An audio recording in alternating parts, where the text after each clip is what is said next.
Hello and welcome to the 16th part of the Scrolls of Ezekiel. Tonight we are going to dive in just into one chapter because I wanted to take my time on the royal priesthood, which is the 44th chapter of Ezekiel. It doesn't specifically state the royal priesthood, but rather the priesthood restored. And we're going to see some connections all throughout. But if you've been following me for any length of time, you know that this is an aspect of identity that is solidified within us when we come to understand that we are his royal priesthood. And it's stated in First Peter 2:9 that we are a chosen people and a royal priesthood, a holy nation, a set apart nation for the Elohim, for the Most High. And Ezekiel 44 focuses on the priesthood and the restoration of the temple, highlighting the exclusive role of the Zadokite priests, while First Peter 2 emphasizes the spiritual priesthood of believers and their role as a holy nation. So, of course, we see the physical example of the priesthood in the book of Ezekiel because they are in their physical exile and they are looking to the words of Ezekiel as a mention of hope and what would become once they returned from the exile back into the land. So there is a contrast between the Old Covenant's priestly role with the New Covenant's universal priesthood, or the order of Melchizedek, which is through our Messiah. The two, in any case, intertwine in a way that is both spiritual and physical, pertaining to our future. This chapter describes the restoration of the temple and the priesthood after the exile, with a focus, like I said, on the Zadokite priests, who were the descendants of Aaron and remained faithful during the period of rebellion. So we'll get into that throughout the study tonight. And so with that being said, we're just going to jump right into the reading. We're going to read the full chapter and then, go back and forth between the slides and the connections as usual. So with that being said, Liz, thank you for volunteering to read as always. You can go ahead now. Then he brought me back to the outer gate of the sanctuary, which faces toward the east, but it was shut. And the Adon said to me, This gate shall be shut, it shall not be opened, and no man shall enter by it, because the Adon Elohim of Israel has entered by it. Therefore it shall be shut. As for the prince, because he is the prince, he may sit in it to eat bread before the Adon. He shall enter by the way of the vestibule of the gateway and go out the same way. Also, he brought me by the way of the north gate to the front of the temple. So I looked, and behold, the glory of the Most High filled the house of the Adon, and I fell on my face. And the Most High said to me, Son of man, mark well, see with your eyes, and hear with your ears all that I say to you concerning all the ordinances of the house of the Most High and all its laws. Mark well who may enter the house and all who go out from my sanctuary. Now say to the rebellious, to the house of Israel, Thus says the Most High, O house of Israel, let us have no more of all your abominations. When you brought in foreigners, uncircumcised in heart and uncircumcised in flesh, to be in my sanctuary to defile it, my house, and when you offered my food, the fat and the blood, then they broke my covenant because of all your abominations. And you have not kept charge of my holy things, but you have set others to keep charge of my sanctuary for you. Thus says the Adon Elohim, no foreigner, uncircumcised in heart or uncircumcised in flesh, shall enter my sanctuary, including any foreigner who is among the children of Israel. And the Levites who went far from me, when Israel went astray, who strayed away from me after their idols, they shall bear their iniquity. Yet they shall be ministers in my sanctuary as gatekeepers of the house and ministers of the house. They shall slay the burnt offering and the sacrifice for the people, and they shall stand before them to minister to them. Because they ministered to them before their idols and caused the house of Israel to fall into iniquity. Therefore, I have raised my hand in an oath against them, says the Adon Elohim, that they shall bear their iniquity, and they shall not come near me to minister to me as priest, nor come near any of my holy things, nor into the most holy place. But they shall bear their shame and their abominations which they have committed. Nevertheless, I will make them keep charge of the temple for all its work and for all that has to be done in it. But the priests, the Levites, the sons of Zadok, who kept charge of my sanctuary, when the children of Israel went astray from me, they shall come near me to minister to me, and they shall stand before me to offer to me the fat and the blood, says the Adon Elohim. They shall enter my sanctuary, and they shall come near my table to minister to me, and they shall keep my charge. And it shall be, whenever they enter the gates of the inner court, that they shall put on linen garments. No wool shall come upon them while they minister within the gates of the inner court or within the house. They shall have linen turbans on their heads and linen trousers on their bodies. They shall not clothe themselves with anything that causes sweat.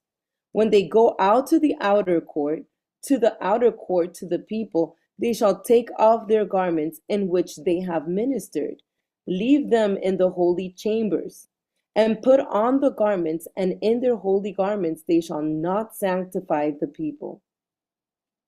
They shall neither shave their heads nor let their hair grow long, but they shall keep their hair well trimmed. No priest shall drink wine when he enters the inner court. They shall not take as wife a widow or a divorced woman, but take virgins of the descendants of the house of Israel, or widows of priests.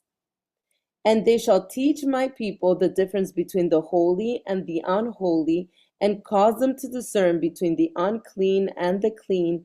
In controversy they shall stand as judges, and judge it according to my judgments.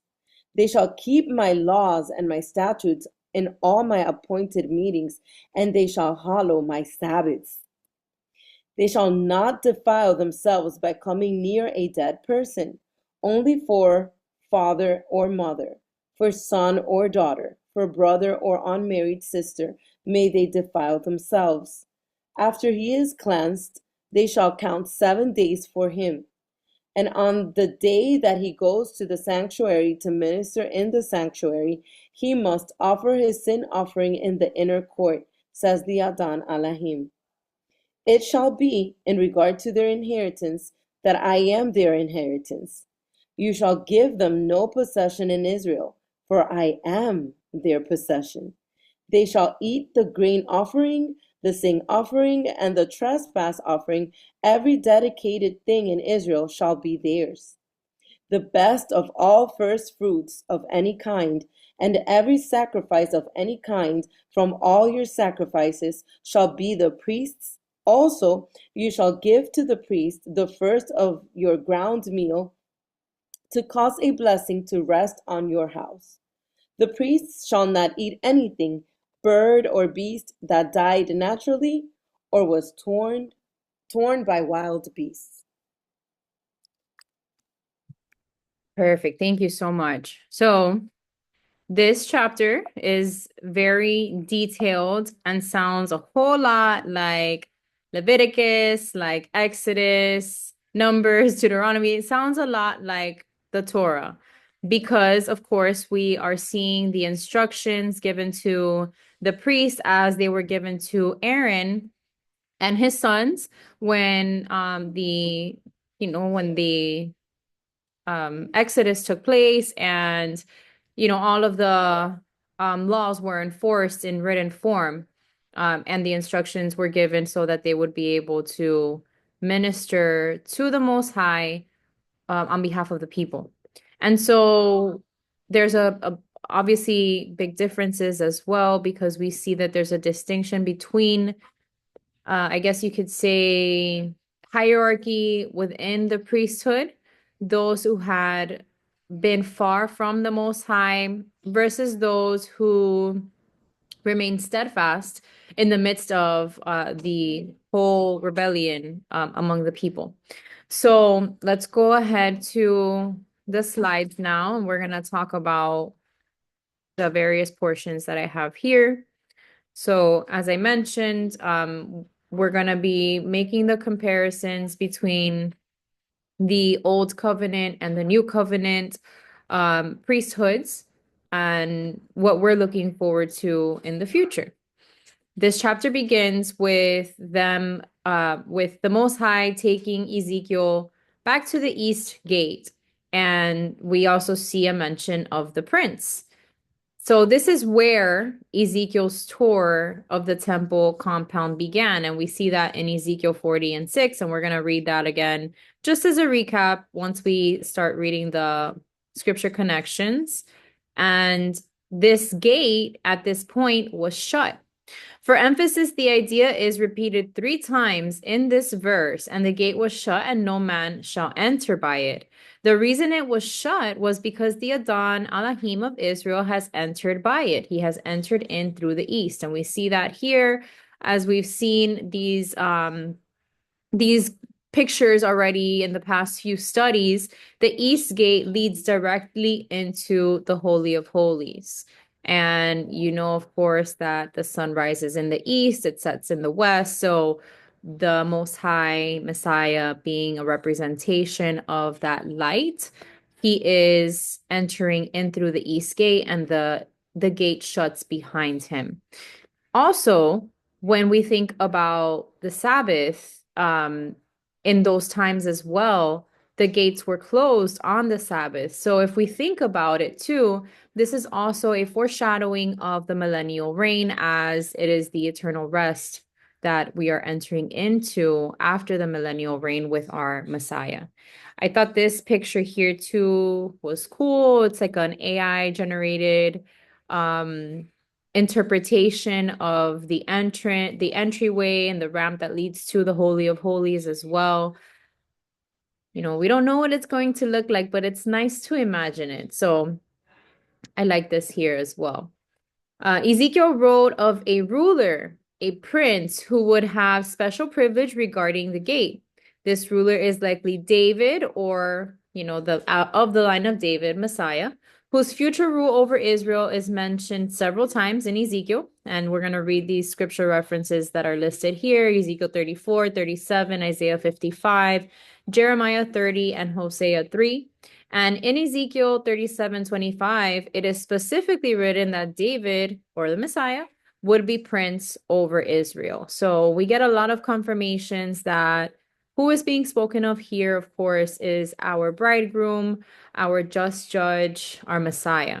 I wanted to note the major changes to the altar, although it's not spoken of specifically in the beginning of this chapter. I just found it interesting and included it here that the sacrificial altar would be approached by a ramp from the east. And previously, altars were all approached from the south, if you look back on in Leviticus and in Exodus and Numbers.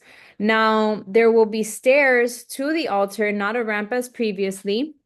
And the top of the altar is now described by the Hebrew word Ariel in Isaiah 29:1, meaning hearth of God or lion of God, or Elohim, which is also referenced in Revelation 5:5. So there's just like distinct details and wordings that are included that help us to once again understand that this is speaking of something that's coming, not something that was going to be established during their time or a third physical temple, but rather the spiritual temple or the New Jerusalem that would be coming down from heaven to dwell among us. So I am going to read some connections now, just with that small portion there for verses 1 through 3. Yeah, we'll read these portions first. So we're gonna see First Peter 2:5 and verse 9 again later on. So I'm gonna just you can write this down as a reference scripture for this entire chapter. I didn't include it, but I also feel like Matthew 23 is a good comparison chapter to this chapter because it speaks about the Pharisees during Messiah's physical life walking and what he said to them, how he reprimanded them, which is very applicable to today, and what we are seeing in churchianity in all different kinds of denominations, however you want to name it. Um, the hypocrisy and the apostasy and the heresy, all the C's that you can think of when it comes to not honoring the Most High appropriately. So yes, just wanted to make that reference there. So again, we're referring here to the outer gate facing the east. So we have Ezekiel 43, 2 through 4, and it says, "And behold, the glory of the Adon of Israel came from the way of the east. His voice was like the sound of many waters, and the earth shone with his glory. It was like the appearance of the vision which I saw, like the vision which I saw when I came to destroy the city. The visions were like the vision which I saw by the river Kebar, and I fell on my face. And the glory of the Adon came into the temple by way of the gate which faces toward the east." And as I mentioned, we have Ezekiel 40, verse 6 as well. And it says, "Then he went to the gateway which faced east, and he went up its stairs and measured the threshold of the gateway, which was 1 rod wide, and the other threshold, which was 1 rod wide." So again, he started by the east gate, and now he came full circle back around to the east gate with the glory of the Adon shining through. And ultimately now the gate is closed. So it's like his tour has basically come to, I guess, to an end. When we start to read chapters 45, 46, 47, and 48, it's more so broad spectrum type of measurements that are explained, things for, the surrounding areas. But we are honing in now on the temple because we're talking about the priests who have the ability to enter into the temple and have communion with the Most High. So next we have Exodus 24:10, which is I included it because it's speaking about being as closest to the throne, basically. So again, as we see, the east side was like the direct entry into the Holy of Holies, which I believe is also where his throne is going to be situated. So it says, "And they saw the Elohim of Israel, and there was under his feet, as it were, a paved work of sapphire stone, and it was like the very heavens in its clarity."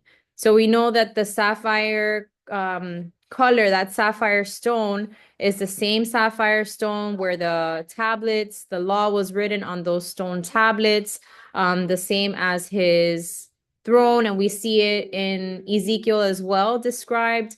And we also see it in the book of Enoch. It's hard to deny that what the appearance of his throne is actually going to look like in the way that it is explained and described. I believe also in Revelation, it's also included. And we've read it several times. So I didn't want to, continue with too much repetition because these are themes that we've been seeing over and over again in the book of Isaiah, in the book of Ezekiel, and it's beautiful and it's there. So I encourage you to look it up again and review it if you feel the need to do so. But I feel like at this point, we all have a good understanding of what his throne will look like, or what we're actually going to be able to behold on that day. Verse 3, we have Ezekiel 37:25. So these are the connections that I showed in the slide that basically show us Messiah. So 37:25, then they shall dwell in the land that I have given to Jacob my servant, where your fathers dwell, and they shall dwell there, they, their children, and their children's children forever, and my servant David shall be their prince forever. So we know that this is not speaking of King David, but rather Messiah, who is of the line of David. And why is it not speaking of King David? At this point, King David has already passed on. He is not of the resurrection, but our Messiah came from the line of Judah, the tribe of Judah, which is David's bloodline. Ezekiel 46:2 and verses 8 through 10 says, the prince shall enter by way of the vestibule of the gateway from the outside and stand by the gateposts. The priest shall prepare his burnt offering and his peace offerings. He shall worship at the threshold of the gate. Then he shall go out, but the gate shall not be shut until evening. When the prince enters, he shall go in by the way of the vestibule of the gateway and go out the same way. But when the people of the land come before the Adon on the appointed feast days, whoever enters by the way of the north gate to worship shall go out by way of the south gate. And whoever enters by way of the south gate shall go out by way of the north gate. He shall not return by the way of the gate through which he came, but shall go out through the opposite gate. The prince shall then be in their midst. When they go in, he shall go in, and when they go out, he shall go out. So here we see, like, we're literally going to be doing life with our Messiah. And reading this, it's like it's so beautiful just to know that we're in his humility, because he is the high priest. He is we are to look at him as our big brother. Before we started the recording, Liz was sharing breaking down basically some of the words that are in this chapter that Silvana had questions about, and basically about us ministering to him ministering to us. So we know that our Messiah came here to be the example of how we are to be living out our lives before him. And among that example is this: him being the highest ranking angel that you can possibly think of is still as a brother to us. So he is going to be doing the same works that we'll be doing as the priesthood in the temple, offering up sacrifices and offerings to the Most High, to the Elohim, in that temple. So it's really heartwarming to think that we're gonna be able to witness watching him do these things as well. Um, so oh my gosh, I'm sorry. I didn't even see the chat. Okay, so Liz was saying, bro, the timing with my Sabbath readings, we just covered the priesthood this past week in Exodus. And this makes me think of the luminaries with the sun coming in from the east through the different gates. In other words, how the constellations follow the same order prescribed here. Do you think the priest might be a Zadokite priest, though, and not Messiah? In the upcoming chapters, it says this prince should atone for himself. So has me thinking this couldn't be Messiah. It's just you. Well, I don't know. There's two schools of thought in regards to that. There are those who believe that it could be a high priest, and there's others who believe that it is the Messiah himself. I believe that, like I said, in his humility, that it's very possible that we're gonna be seeing him do the acts so that we can follow suit and do things in the same way.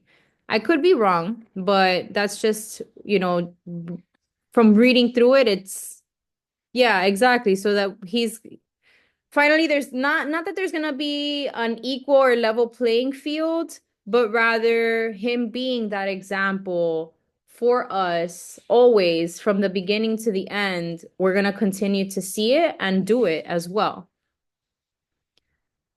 Exactly, to teach us how to do it the right way. Yes. Yes. He's so good like that, you know? He's so good like that as our head, our bridegroom, our husband, leading the way. You know what I'm saying? I think it's only right. Um so yeah. Continuing, we also have Zechariah 6:12 through 13. And a lot of these are pretty similar in their verbiage, but I want to go through them because we're able to see over and over again how each of the prophets identified and heard that who this person was going to be. So Zechariah 6:12 through 13. Then speak to him, saying, thus says the Adon of hosts, saying, behold, the man whose name is the branch. From his place he shall branch out, and he shall build the temple of the Adon. Yes, he shall build the temple of the Adon. He shall bear the glory and shall sit and rule on his throne. So he shall be a priest on his throne, and the counsel of peace shall be between them both, between him and the Father, right? Ezekiel 34:23 through 25. I will establish one shepherd over them, and he shall feed them, my servant David. He shall feed them and be their shepherd. And I, the Adon, will be their Elohim, and my servant David, a prince among them. So you see right here, he's the prince among them. I, the Adon, have spoken. I will make a covenant of peace with them and cause wild beasts to cease from the land, and they will dwell safely in the wilderness and sleep in the woods. Isaiah 55:3 through 4. Incline your ear and come to me. Hear, and your soul shall live, and I will make an everlasting covenant with you. The sure mercies of David. Indeed, I have given him as a witness to the people, a leader and commander for the people. I love how scripture confirms scripture because this is basically answering the question for us. Jeremiah 38:8 through 9. For it shall come to pass in that day, says the Adon of hosts, that I will break his yoke from your neck and will burst your bonds. Foreigners shall no more enslave them, but they shall serve the Adon their Elohim and David their king, whom I will raise up for them. And then lastly, I think, let me make sure. Yes, lastly, we have Hosea 3:5. Afterward, the children of Israel shall return and seek the Adon, their Elohim, and David, their king. They shall fear the Adon and his goodness in the latter days. And I feel like, as we see in these various precepts, that we both see his rank as king, as prince or chief prince, as well as the one who will lead the way and show us what to do and how to do it. So again, it's the epitome of humility that he displays. So basically he is our eternal high priest, and in the millennial reign he will rule together with others. Amen. Yes, like teaching us by example. Exactly. Exactly. Exactly. That's what I feel is being described here for sure. Okay, so now we go into verses 4 through, I want to say verses 4 through 12 or 15. We start seeing now the distinctions between the different who's being marked, the marking of who may enter the house of the Adon, the priests, the laws of the priests, those who are far from him, those who remain steadfast. We're gonna go through it now.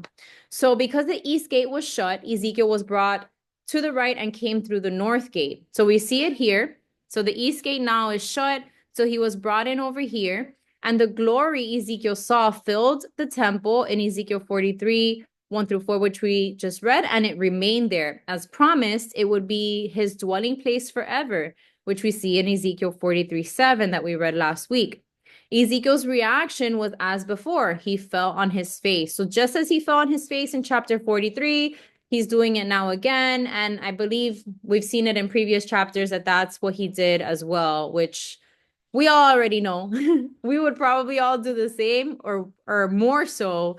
We'll be doing that when we're able to finally behold him. The Most High wanted Ezekiel to carefully note those allowed and those excluded from the temple. A similar kind of distinction is described as relevant to the eternal state, which we see in Revelation 21 and in Revelation 22. So we're going to go to those scriptures now, those among others as well, just to do a review. And I should have included the Shema prayer here, but when I think about the mark, and we've all discussed this as well, it's also in Ezekiel 20, the mark of the Most High is those who keep his commandments and the testimony of Messiah, those who keep his Shabbats, who practice resting in him, seeking him, living for him, and doing everything that they possibly can to walk as he did when he was here, following the example that he left.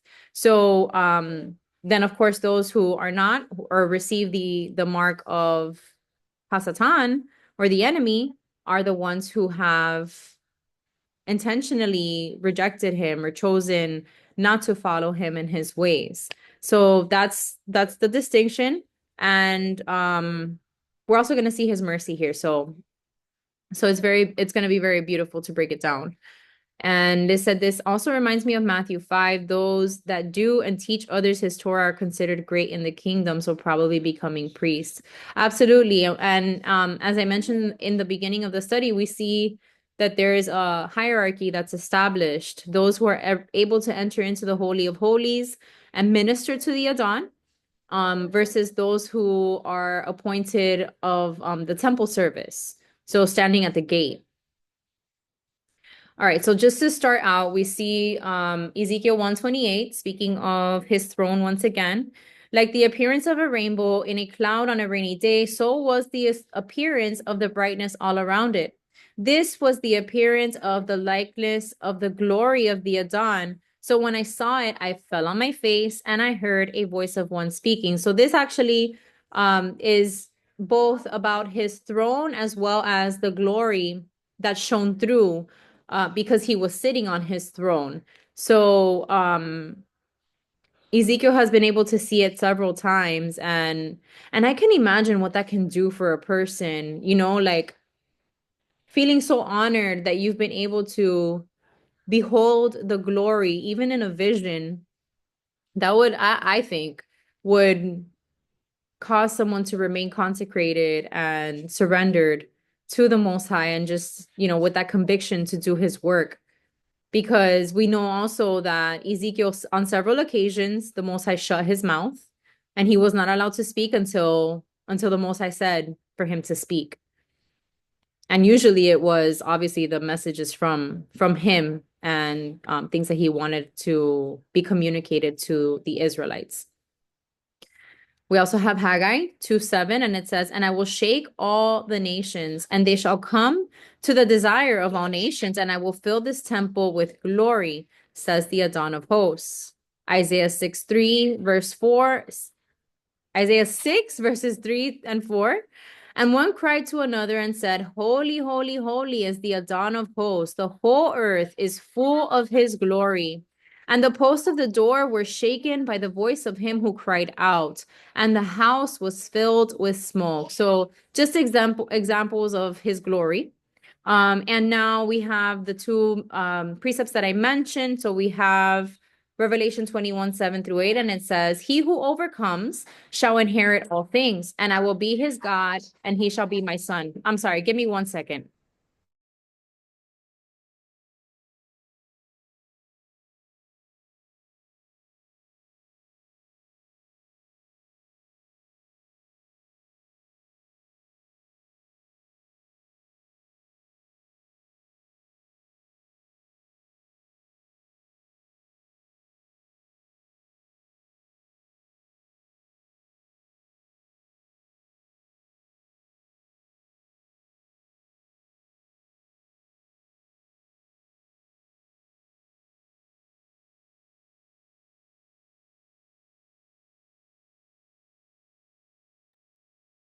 I'm so sorry, guys. My children were not.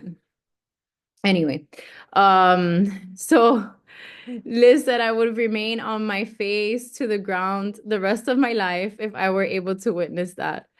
Yes, and Ezekiel couldn't talk just like Moses, but Moses was more so, I think, he doubted that he would be able to. It would be cool to start singing when she leaves.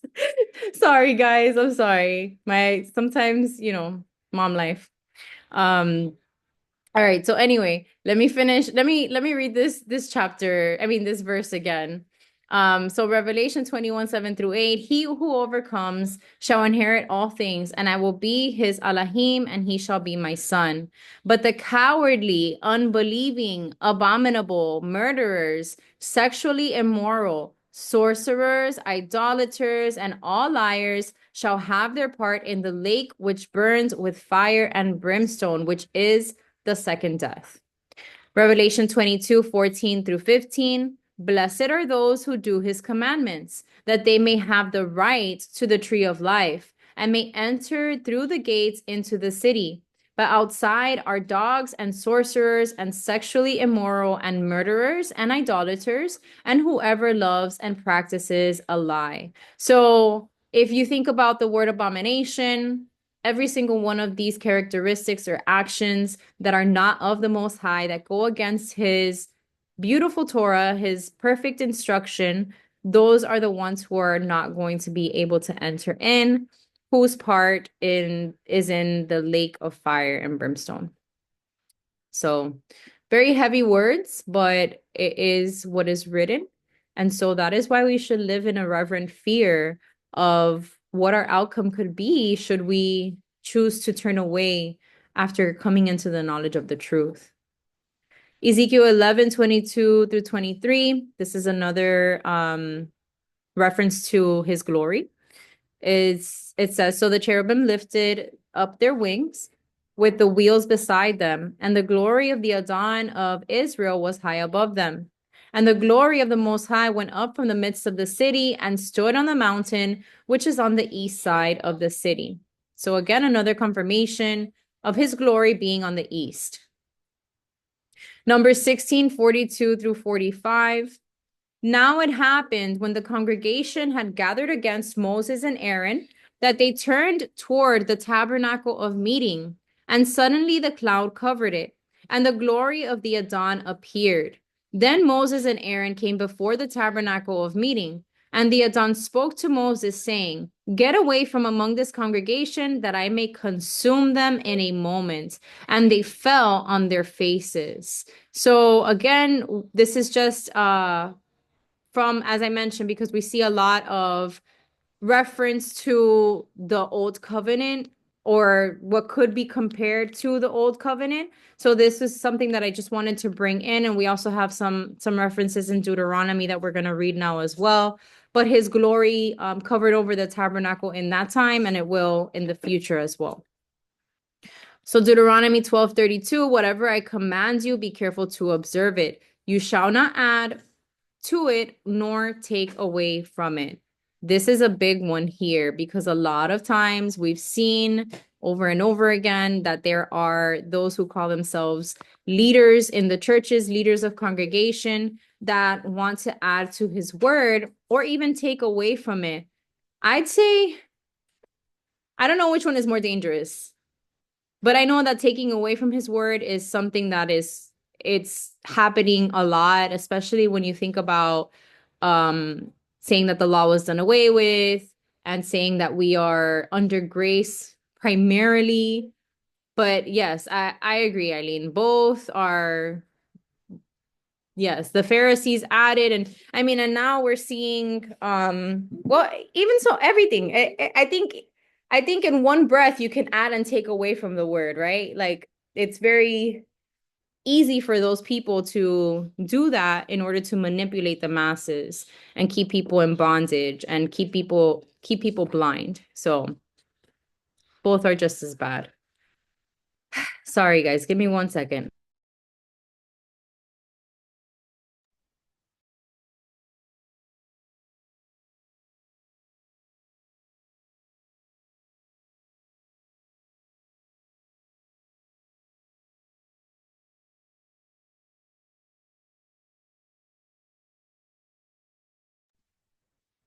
Okay. So Deuteronomy 32:46, and he said to them, set your hearts on all the words which I testify among you today, which you shall command your children to be careful to observe all the words of this law, which is why I thought about, you know what, let me just go, let me add it very quickly here because it's one of those key scriptures that really bring everything together.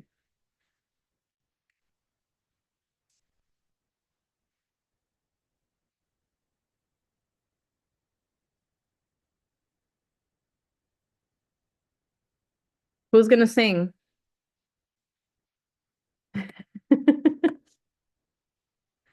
Oh, Liz is just writing lyrics there. Eso no cuenta, mija.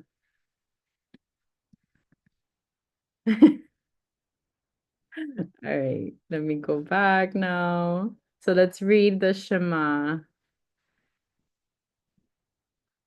Hear, O Israel, the Adon our Elohim, the Adon is one. You shall love the Elohim, the Most High your Elohim, with all your heart, with all your soul, and with all your strength.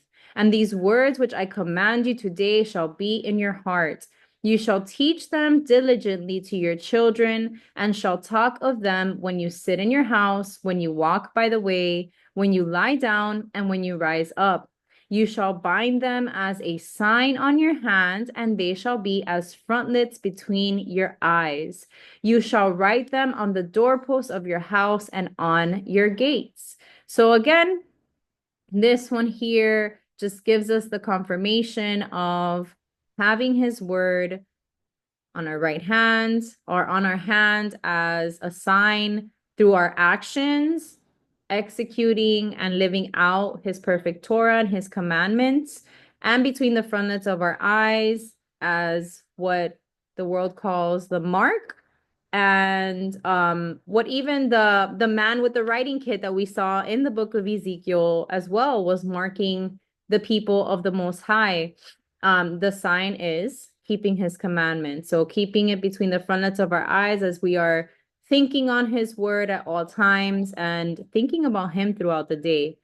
I don't know about you, but I feel like I'm like in constant communication with my Heavenly Father throughout the day.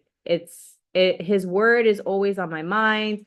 There's always like something that may be happening that a scripture pops up or something good happens and I'm like, thank you, Abba, or something challenging is happening and I'm like, please help me, Abba. So it's like constantly, leaning on your Heavenly Father to carry you throughout the day.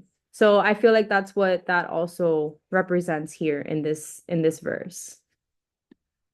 The more that you are in his word, the more that this happens. Absolutely. I 100% agree because it's written on your heart and the heart is connected to the mind as we have discussed even last week what we talked about with the bowels and the gut, being very close to the heart. It's all connected. It becomes part of you and it leads you to intimacy. Absolutely. Absolutely. We also have Matthew 28:20 that says, teaching them to observe all things that I have commanded you. And lo, I am with you always, even to the end of the age. Amen. And this is our Messiah himself speaking. And then Ezekiel 43:10 through 11. And it says, Son of man, describe the temple to the house of Israel, that they may be ashamed of their iniquities, and let them measure the pattern. And if they are ashamed of all that they have done, make known to them the design of the temple and its arrangement, its exits and its entrances, its entire design and all its ordinances, all its form and all its laws. Write it down in their sight so that they may keep its whole design and all its ordinances and perform them. So even the structure of the temple itself has that representation of his holiness and everything that he carries or possesses within us as his people. So just it's beautiful how all of these chapters connect to one another, like from 40 through 48, the last the last portion of Ezekiel because it goes from the outer to the inner to speaking of the priesthood to going back to the outer about the people. I don't know. It's very beautiful. So let's go back now to the next slide. And here we are going to speak about those who have been excluded from the temple. So the Most High spoke to the people of Ezekiel's own day, to the rebellious in the house of Israel. In light of the glory to come one day to the temple described by Ezekiel, Israel owed him their complete allegiance and the complete rejection of idolatry or abomination. So here you see the golden calf. And I thought this was pretty specific or precise as far as the idols that are worshipped even today. We have food, we have sports, money, leaders, gods, deities or fake gods. So the future temple would be restricted to those who had complied with the initiatory commands of the Adon and who had surrendered their hearts to him, or would not be restricted rather. So it's clear in from Ezekiel 44 through 5 through 8, which is what we're covering right now, that in the last days of Solomon's temple, the priest had allowed anyone, even uncovenanted pagans, to act as priests and temple servants. And because of Israel's past sin in allowing those out of the covenant with the Most High to have leadership and participation in the temple, the Adon promised that in his future temple, there would be a true separation, and those not in covenant could not even enter into his sanctuary. So we're going to see some connecting scriptures to that effect now. But basically, I think it's pretty clear as we read through that chapter that there is a separation and for a purpose, because those who were holy were able to enter into the Holy of Holies. Those who had been defiled and not surrendered or turned away from that sin entirely are the ones who are essentially separated or cut off. Not necessarily entirely cut off, because in his mercy, he still allows them to be even in the outer courts, in the square, outside of the gate, or outside of the temple or holy of holy entrance. So first we have 1 Peter 4:3, which says, "For we have spent enough of our past lifetime in doing the will of the Gentiles, when we walked in lewdness, lusts, drunkenness, revelries, drinking parties, and abominable idolatries." So here we see that Peter is identifying the acts of the fruits of the flesh, the works of the flesh. And so, in Galatians 5 speaks about the works of the flesh and the fruits of his ruach. So that's a big marker of those who are in covenant with him versus those who are not living for him. You are going to display physically, outwardly, what's in your heart internally. And it's going to be evident. Ezekiel 2:5 through 8 says, "As for them, whether they hear or whether they refuse, for they are a rebellious house, yet they will know that a prophet has been among them. And you, son of man, do not be afraid of them, nor be afraid of their words. Though briars and thorns are with you, and you dwell among scorpions, do not be afraid of their words or dismayed by their looks, though they are a rebellious house. You shall speak my words to them, whether they hear or whether they refuse, for they are rebellious. But you, son of man, hear what I say to you. Do not be rebellious like that rebellious house. Open your mouth and eat what I give you." So, of course, we know chapter 2 was Ezekiel being, well, chapters 1 and 2, he saw the glory of the Adon. He was able to behold the throne, and then he's being called by the Most High. He's being told to do certain things, to speak certain things, and this is just the beginning of his ministry. But he's being told to speak to a rebellious people, whether they're going to listen or not, whether they're going to change or not. But I think obviously there was a hope that there would be a remnant, There would be those who would actually listen. We also have Jeremiah 9:26, which says, Egypt, Judah, Edom, the people of Ammon, Moab, and all who are in the farthest corners who dwell in the wilderness. For all these nations are uncircumcised, and all the house of Israel are uncircumcised in heart. So if we go back here to verse 7, we see the connection because it is speaking about those who are foreigners, uncircumcised in heart and uncircumcised in flesh. But Jeremiah is also speaking about the Most High's people themselves that were also uncircumcised in their hearts.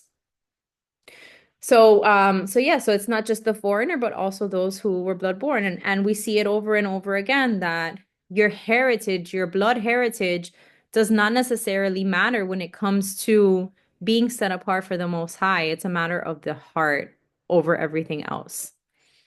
Jeremiah 4:4 says, Circumcise yourselves to the Adon and take away the foreskins of your hearts, you men of Judah and inhabitants of Jerusalem, lest my fury come forth like fire and burn so that no one can quench it because of the evil of your doings. So he continues over and over again to try to reason with the people and admonish them to get their hearts right before him. Genesis 17:4, it says, As for me, behold, my covenant is with you, and you shall be a father of many nations. This, of course, is the Most High speaking to Abraham, letting him know, affirming him in the covenant that he is making with them, or with him, as well as that covenant being that he would be the father of many nations. Now, we see in the book of Romans where the Apostle Paul speaks about being grafted in and how, again, your heritage does not necessarily matter. So, Abraham being the father of many nations is not just the blood-born, blood-related nations, but rather those who are grafted in through adoption because of their faith. And they said this kind of leads me to believe that some Gentiles will make it. They just will be the least and will be given the opportunity to learn from Mashiach. Like those perhaps who didn't know better but were seeking Abba. I agree with you, honestly. And I know that there's many people who teach otherwise, who harp on the commandments. If you're not keeping Torah, you're not going to enter into New Jerusalem. And obviously, we don't have all of the answers, but at the same time, exactly this whole portion of Ezekiel points to that. It is ultimately a matter of your heart towards the Father. And even if, let's say, and this is just me speaking, these are just my thoughts.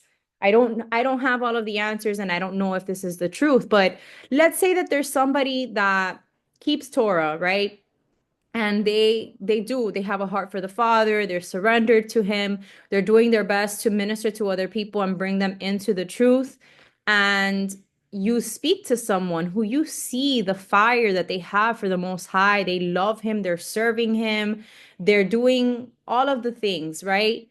But you talk to them about Torah and it just like it doesn't click. Like they're just like, I don't get it. Like, but the people over there, but I can't see myself that way, or I don't understand. Like, you can't necessarily break everything down to the T if a person, I don't want to say is dumb or doesn't want to receive it, but rather they just like maybe they don't have that identity to believe that they are different or the ability to understand what it looks like, but they still have a heart for him and they're still doing the work. They're still loving their neighbor as themselves. They're loving the Most High with all of their heart. They're keeping his commandments without even recognizing that they're keeping his commandments.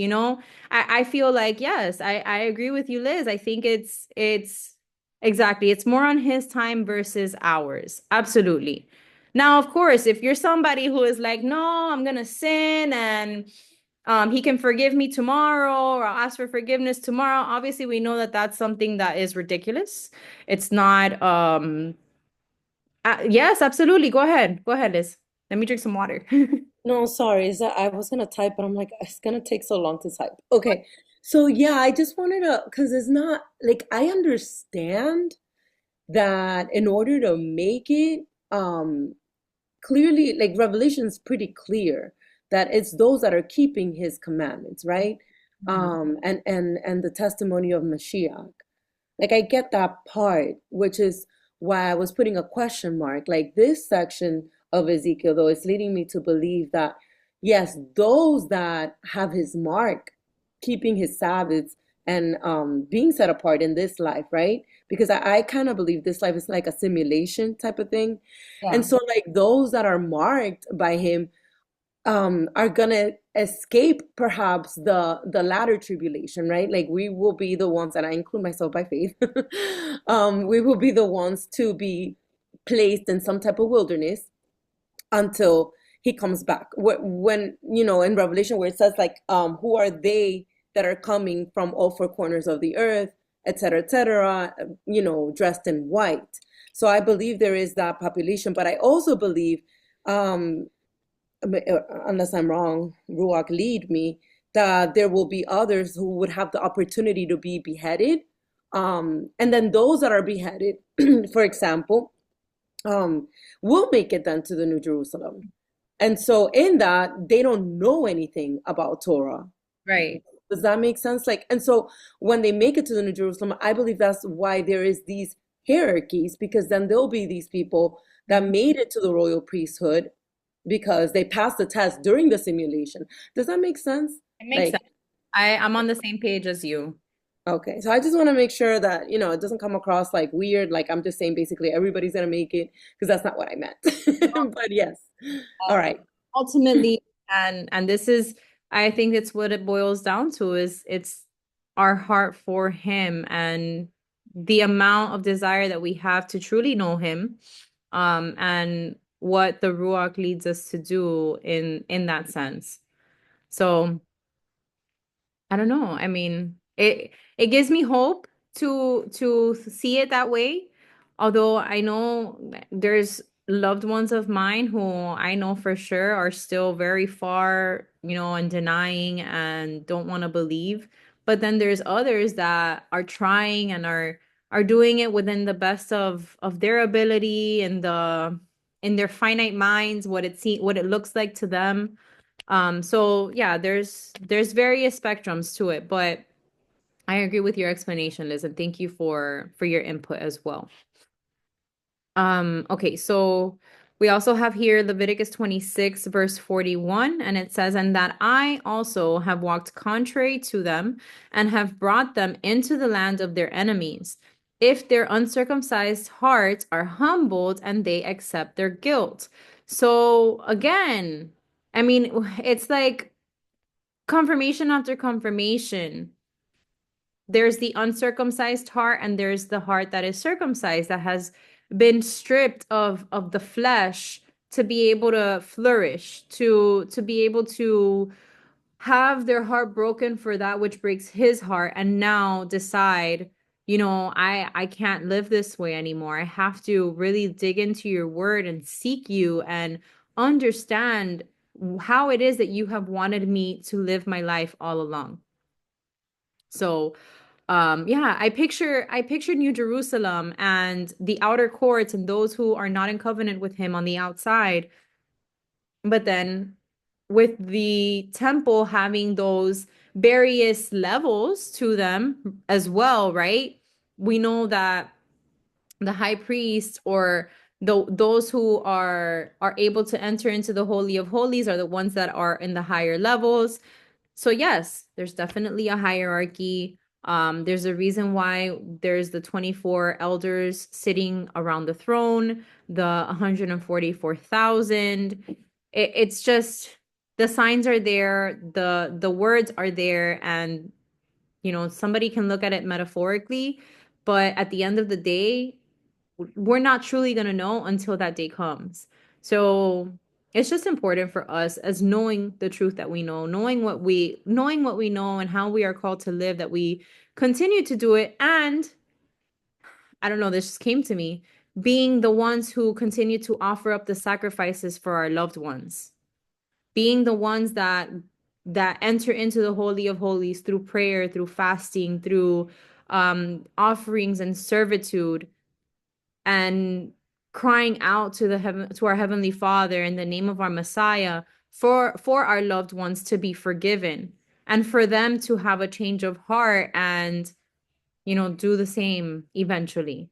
I don't know if that makes sense, but if you're looking at it as a mirror, where we are now and where we will be back then. I mean, then looking at ourselves as the royal priesthood, we have the ability to pray and live out our lives as an example, being that light, um so that we are able to lead others into the truth, especially our loved ones.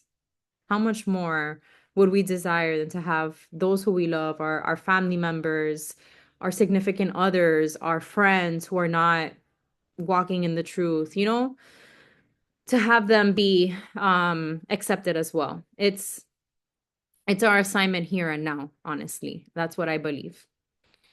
Okay, so Romans 2:28 through 29 says, "For he is not a Jew who is one outwardly, nor is circumcision that which is outward in the flesh." This is what I was speaking of. "But he is a Jew who is one inwardly, and circumcision is that of the heart, in the spirit, not in the letter, whose praise is not from men, but from the Elohim." And we've spoken about this in the past as well. The letter of the law versus the spirit of the law. It can get confusing at times, but when you think about it and you put it in the simplistic sense of the circumcision of the heart versus the outward works, we know that that person who is circumcised in their heart, meaning they are totally surrendered to the Father, living for him, seeking him, yes, perhaps stumbling on a daily basis, multiple times a day, because life happens. We're in the flesh and we're in this wicked fallen world, but we pick ourselves back up. We repent again. We do our best not to sin in that way again. Our hearts are inclined toward him. We are that wheat that bows down to him. We are living out the spirit of the law, doing our best to keep his commandments and honor him in everything that we do. That's the difference there versus the one who is outwardly, meaning outwardly in the flesh, of the bloodline, and still just doing works, but not truly loving him. There is a huge difference. Once again, we see it in the Torah, Deuteronomy 10:16.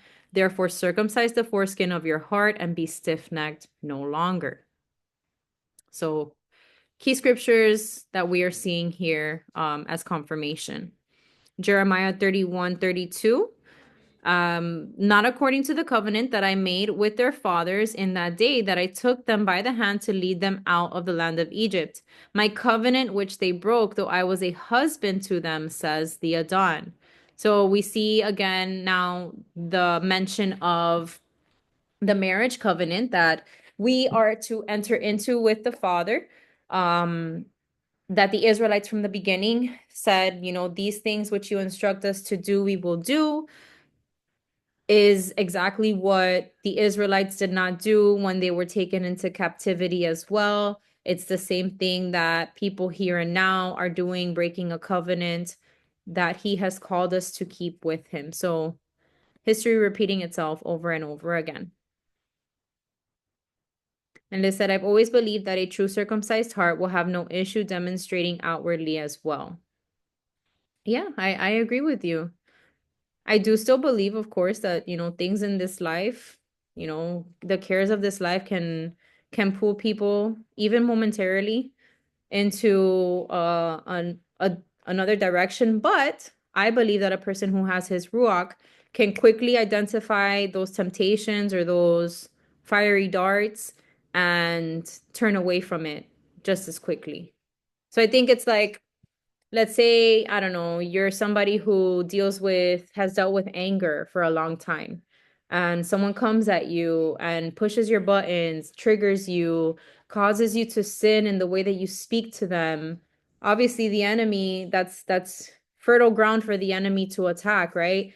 And in that moment, you get angry, you say all of the things that you say, diarrhea of the mouth, right? Word vomit, whatever, however you want to call it. And the cycle continues. The next day, you're dealing with that anger still, but now you're also dealing with guilt, shame, condemnation.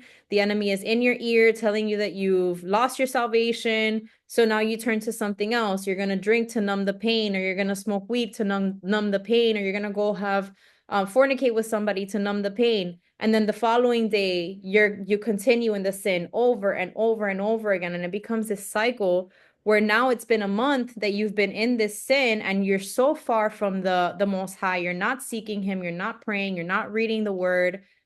That's somebody who is not truly filled or fully filled with the Ruach. As opposed to, let's say that same scenario happens. One day you're tempted in your anger, you go off, you snap at this person, and then that same night it's like you're dealing with that guilt, that shame and condemnation, but you say, you know what, I'm going to get on my knees, I'm going to start worshiping my Father, I'm going to tell him I'm so sorry. And then the next day, maybe, and I don't know, maybe you can go and ask that person for forgiveness, or you feel like you've repented enough and atoned for that sin in a way that allows you to start fresh. And now you're able to identify that root of anger. And I don't know, this is again just an example, but I think it's possible for us to still kind of stumble because again, we're in this flesh, this cursed flesh that has been on us since we entered into this realm.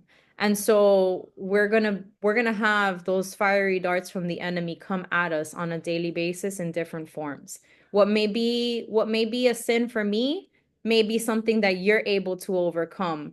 What may be easy for me may be something that you struggle with. But sin is sin at the end of the day, whether it's the most abominable sin or the least of them. But I don't really think that, well, yes, he does say that he does speak of those things that are abominable, right? But just again, what may be easy for one person may not be easy for another, and we all have our weaknesses here. It's just a matter of being aware, staying aware, staying vigilant of the devices of the enemy at all times. Okay. Continuing now, we have Leviticus 22, verses 2 to 3. And it says, Speak to Aaron and his sons that they separate themselves from the holy things of the children of Israel, and that they do not profane my holy name by what they dedicate to me. I am the Adon. Say to them, Whoever of all your descendants throughout your generations who go near the holy things which the children of Israel dedicate to the Adon, while he has uncleanness upon him, that person shall be cut off from my presence. I am the Adon.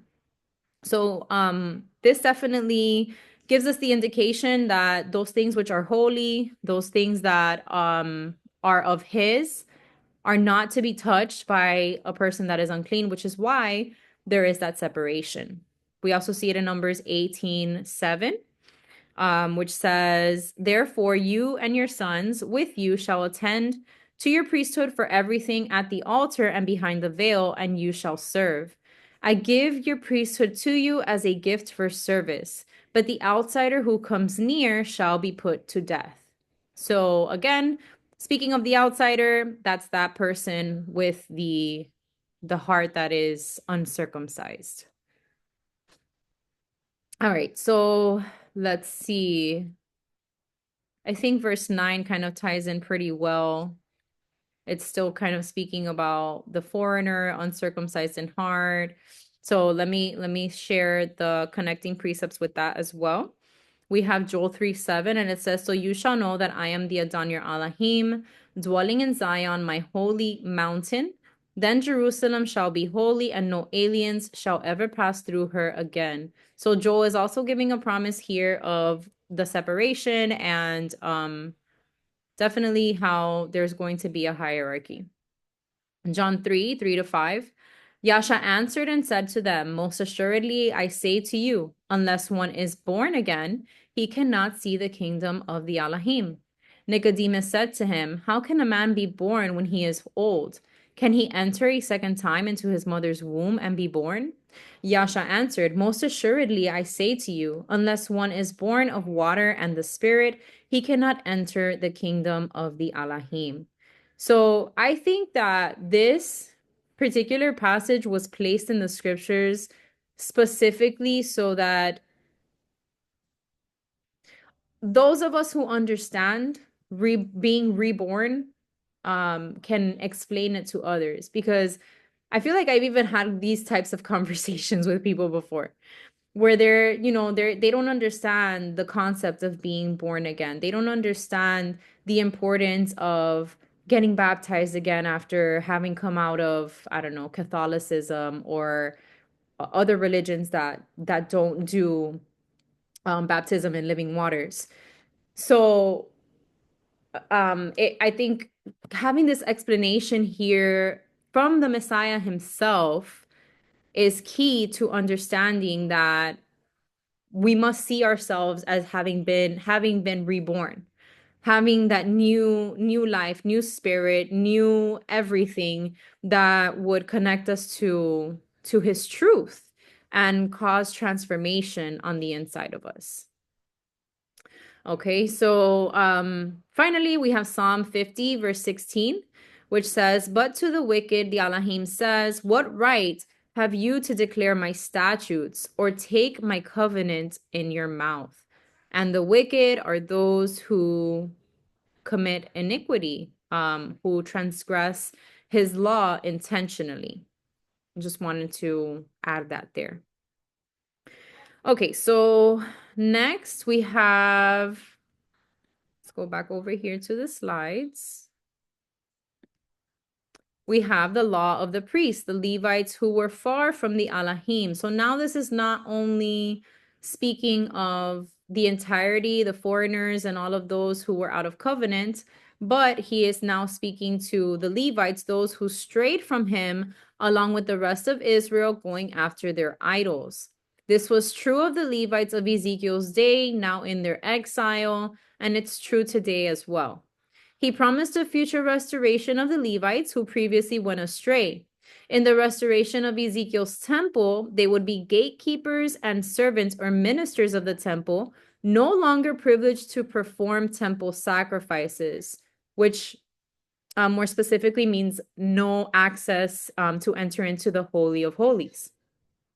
They shall bear their iniquity. That's quoting from that passage. These are verses, I believe it's 10 through, I want to say 14. So this is repeated twice. And this phrase emphasizes that the Adon held the Levites accountable for their sin and their idolatry. And he would discipline them because of it. And this was the consequence, that they would no longer have access to enter into the Holy of Holies. This fact of the Levites being disciplined for their prior sin during the time of Ezekiel's temple demonstrates that this does not belong to the eternal realm, but to the millennial period. So we're going to see, obviously, the millennial period is where we're dwelling with Messiah, where he is, as we've been talking about, showing us the way, teaching us how to do things properly before the Adon, and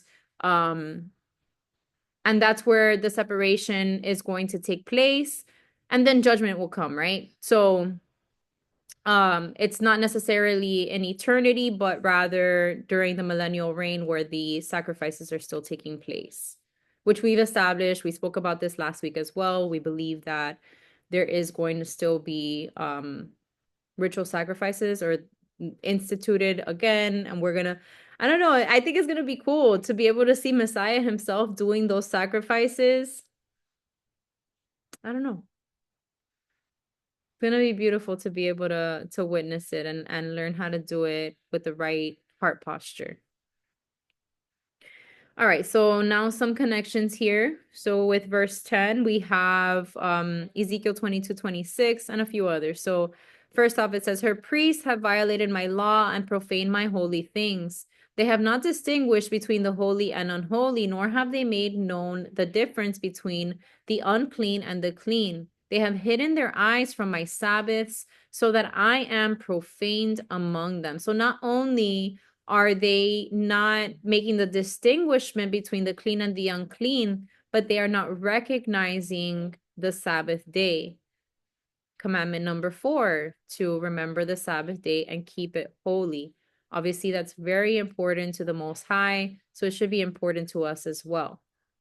Zephaniah 3:4 says, her prophets are insolent, treacherous people. Her priests have polluted the sanctuary. They have done violence to the law. Speaking of those Levites. Jeremiah 23:11. For both prophet and priest are profane. Yes, in my house I have found their wickedness, says the Adon. Psalm 38:4. For my iniquities have gone over my head. Like a heavy burden, they are too heavy for me. So here we see a message of repentance, someone recognizing their iniquities and how heavy of a burden they are. And the hope would be, of course, that the Levites would feel that way as well. Numbers 18:23. But the Levites shall perform the work of the tabernacle of meeting, and they shall bear their iniquity. It shall be a statute forever throughout your generations, that among the children of Israel they shall have no inheritance. And we're going to talk about their inheritance once again. It's pretty clear as well, the Messiah, the Adon being their inheritance. But here again, we're seeing that what is established as a statute forever, it remains forever, that they shall be the ones to bear their own iniquity. I think that's why it was very important for the priesthood to remain consecrated before the Most High, because they would pay a higher price for their own sins, for their own missteps. Numbers 18:23. But the Levites shall perform the work of the tabernacle of meeting, and they shall bear their iniquity. Oh, I read this already? Sorry. Isaiah 53:11. He shall see the labor of his soul and be satisfied.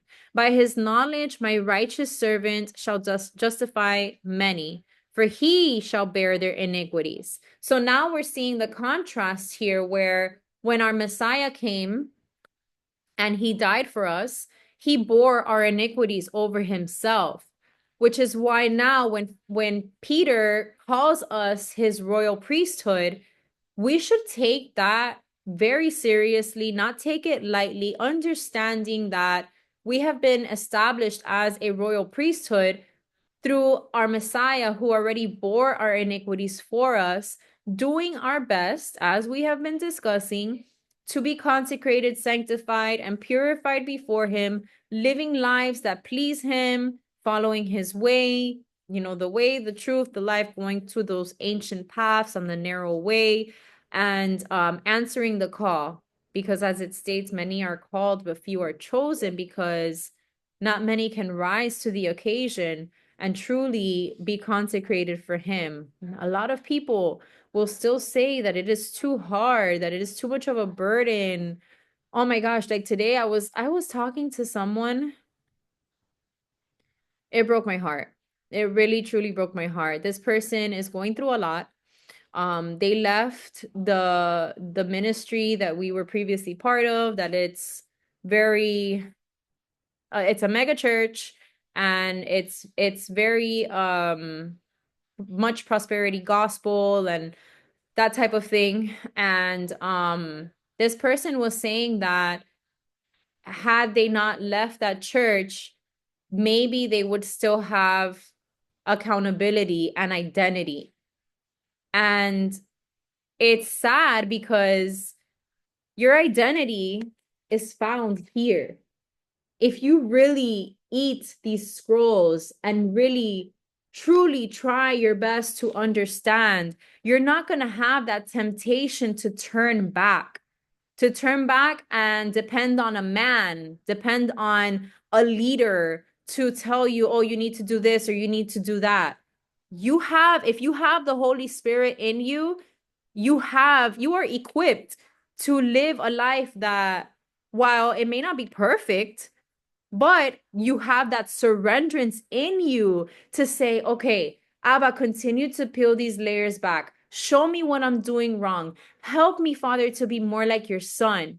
That level of surrenderance, and when those things, those that, and that's why I've been talking about, like those levels of temptation that we may deal with.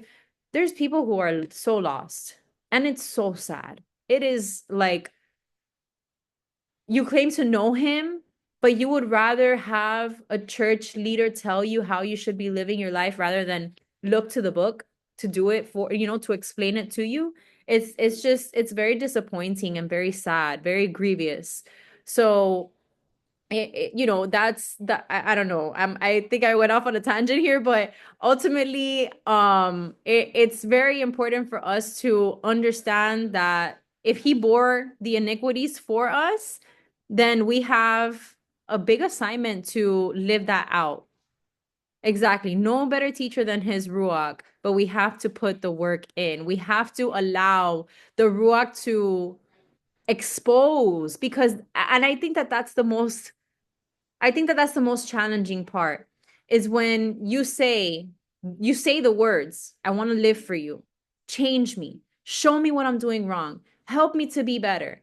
And then he really starts to show you, and it becomes so uncomfortable that you're just like, "Wait, this is too much. I can't do it. It's too hard." Because in your mind, you allow that those fiery darts of the enemy to take root, and instead of allowing the Ruach to be elevated in you, you instead quench his Holy Spirit in you, and you go back like Lot's wife. You turn back and you go back to the comfort that you were living before. Anita said, when you override the Ruach, you do your will instead of his. Absolutely. That's facts over and over again, because sometimes people would rather be comfortable. They'd rather be comfortable in their sin, in their iniquity, in everything that goes against his word. It's like you can have the best teacher, but if you don't open the book and study and put the teachings to practice, then you will fail the class. Yes. Yes, yes. I'm so glad that we're all on the same page here, because ultimately that's what it is. Like, we all have to continue to work out our soul salvation with fear and trembling on a daily basis. This is a race. This is not, no, it's not a race. It's a marathon. It's a marathon, and if you've ever run a marathon, done a marathon, sometimes you have to take a break and drink some water, right? But you got to keep going. You got to keep going. You got to keep pushing. You can't stop, because the moment that you truly stop, or if you stop for too long, you may get a cramp that will cause you to not be able to get up and keep running. So, very important to continue. Yes, and you also have to train for the marathon. Yes, exactly. Thank you, Holy Spirit, for the metaphors tonight, for giving us these examples. Thank you. All the glory to our Heavenly Father. All right, so continuing, we have Numbers 16, verse 9. I'm just checking where I'm at. Okay. Number 16, verse 9 is a connection to verse 11. So let's go back. We haven't really been going back and forth, but I know we read through the entire chapter already. So this is where it's speaking about them being the gatekeepers of the house and ministers of the house.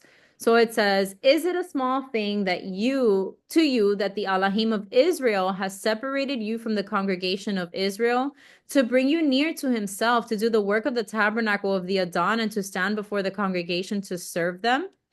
And then we also have Numbers 18:6. "Behold, I myself have taken your brethren, the Levites, from among the children of Israel. They are a gift to you, given by the Adon, to do the work of the tabernacle of meeting." So here, obviously, we didn't have what is being spoken of in Ezekiel, the separation of the Levites who would be doing the work in the tabernacle versus the ones who would be standing at the door. But we see the distinction. They were originally supposed to be those who were consecrated, the high priest who would do the works of the tabernacle. But I think even then there were those who stood on the outside and ministered. You had the hierarchy, the high priest, the priesthood, and I think I can't remember the other word. I saw a chart about it today too. But yes, the high priests were the ones who entered in to the Holy of Holies, gave the sacrifices, received the sacrifice from the people who needed their sins atoned for.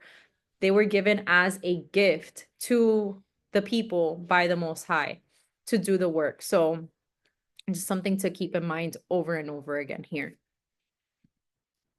Malachi 2, verses 8 through 9, and now this is going connecting to verse 12 in regards to the idols that caused the Israelites to fall into iniquity.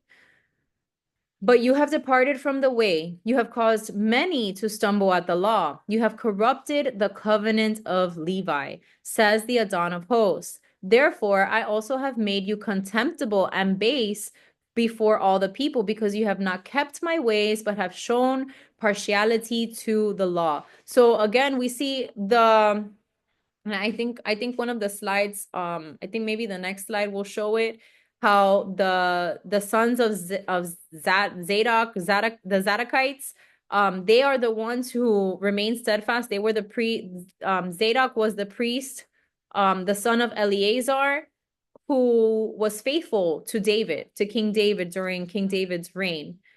The other Levites were the ones who started to go after or honor the people and go after the other gods, the Baals, the Molochs, the Ashtaroth, all of those different gods that were being worshipped in the times of Solomon. But the Zadokites were the ones who remained steadfast, which is why they are being set apart here in the book of Ezekiel as the ones who would continue to do that work. So Malachi says it well, how the Levites had corrupted the covenant or stumbled, caused many people to stumble at the law too, because obviously they were seen as leaders. So if the common folk are seeing the Levites giving offerings and sacrifices to these other deities, then it very well could cause confusion, and for them to say, oh, well, if they're doing it, then we can do it too, or we should be doing it too, because that is the way that leads to life, for example. All right, so also Isaiah 9:16, for the leaders of this people cause them to err, and those who are led by them are destroyed. Confirmation once again. Deuteronomy 32:40 through 42. For I raise my hand to heaven and say, as I live forever, if I whet my glittering sword and my hand takes hold on judgment, I will render vengeance to my enemies and repay those who hate me. I will make my arrows drunk with blood, and my sword shall devour flesh, with the blood of the slain and the captives from the heads of the leaders of the enemy. So obviously, this is speaking about those who turn against the Most High. But if you think about it from the sense of the Levites who were profaning his name by giving wrong sacrifices to the wrong gods, it applies just as well. Okay, now we have First Chronicles 23:28 through 32. We're now connecting verses 13 and 14, which is again, speaking about the assignment of those priests who were far from the Elohim. So it says, because their duty was to help the sons of Aaron in the service of the house of the Adon, in the courts and in the chambers, in the purifying of all holy things, and the work of the service of the house of the Elohim, both with the showbread and the fine flour for the grain offering, with the unleavened cakes and what is baked in the pan, with what is mixed, and with all kinds of measures and sizes, to stand every morning to thank and praise the Adon, and likewise at evening, and at every presentation of a burnt offering to the Adon on the Sabbaths and on the new moons and on the set feasts by number according to the ordinance governing them, regularly before the Adon, and that they should attend to the needs of the tabernacle of meeting, the needs of the holy place, and the needs of the sons of Aaron, their brethren, in the work of the house of the Adon. So this is just an explanation of what their duties were, what they were supposed to be doing, but eventually fell away from. Numbers 18:4, they shall be joined with you and attend to the needs of the tabernacle of meeting for all of the work of the tabernacle, but an outsider shall not come near you. So now they had essentially become, those who had fallen away from the Elohim had essentially also become like the outsiders. And now, okay, so now we're gonna go to the slides again, and we're gonna talk about the priests and their ministry to the Adon, those who had remained steadfast. And this is what I was referring to. So here, the Most High spoke to the sons of Zadok. The sons of Zadok were of the tribe of Levi, the Levites, and were of the family of Aaron, the priest. Zadok was the son of Ahitub, the son of Ahitub of the line of Eleazar. And we see it in 2 Samuel 8:17 and 1 Chronicles 6, 7, and 8. I don't think I have those included. So you can just write them down as a reference of the lineage of Zadok. He was faithful to David during the insurrection of Absalom, which is referenced in 2 Samuel 15:24, and anointed Solomon as king after the abortive attempt of Adonijah to seize the throne, which is seen in 1 Kings 1:32.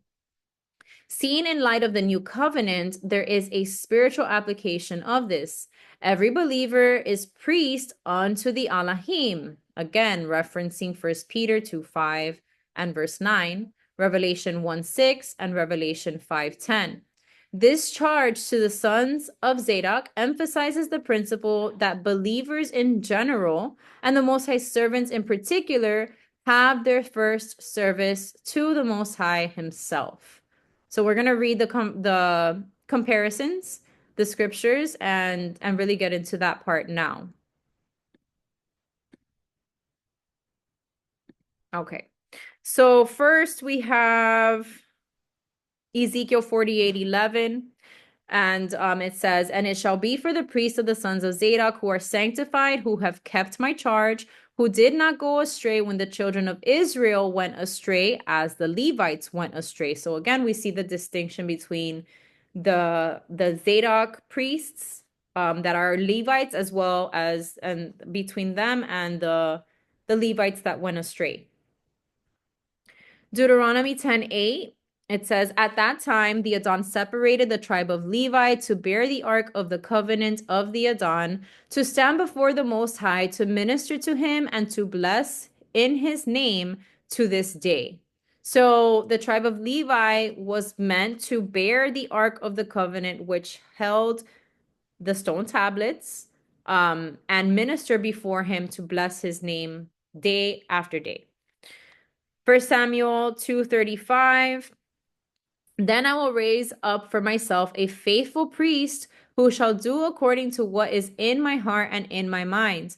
I will build him a sure house, and he shall walk before my anointed forever. So we see the promise over and over again that the Most High would send a faithful one, a faithful priest who would keep every single commandment, who would be holy, who would be, again, the perfect example for us and how we should be living our lives. And as I mentioned, that we will be reading verses 5 and 9, but really verses 5 through 9 in chapter 2 of First Peter is just a really great passage to connect to this chapter altogether. But it says, you also, as living stones, are being built up a spiritual house, a holy priesthood, to offer up spiritual sacrifices acceptable to the Most High through Yahshua HaMashiach. But you are a chosen generation, a royal priesthood, a holy nation, his own special people, that you may proclaim the praises of him who called you out of darkness into his marvelous light. Revelation 1:6, and has made us kings and priests to his Elohim and Father. To him be glory and dominion forever and ever. Amen. So who made us kings and priests? Our Messiah himself. Revelation 5:10, and have made us kings and priests to our Elohim, and we shall reign on the earth.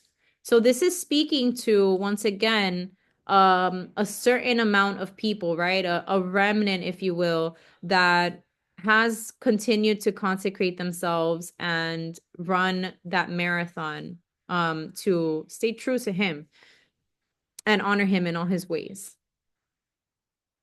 Numbers 18, verse 5.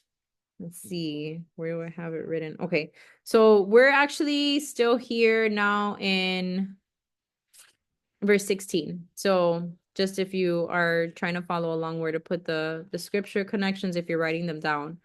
So Numbers 18:5, and you shall attend to the duties of the sanctuary and the duties of the altar, that there may be no more wrath on the children of Israel. So again, the priest had a high assignment to carry in atoning for the sins of the people around them.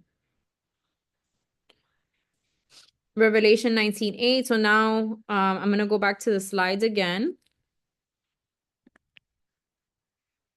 because now we are going to talk about the priestly garments, the clothing of the priests. So I know that Silvana actually asked about this last week. So here is the picture once again that gives you the different stones that are on the ephod.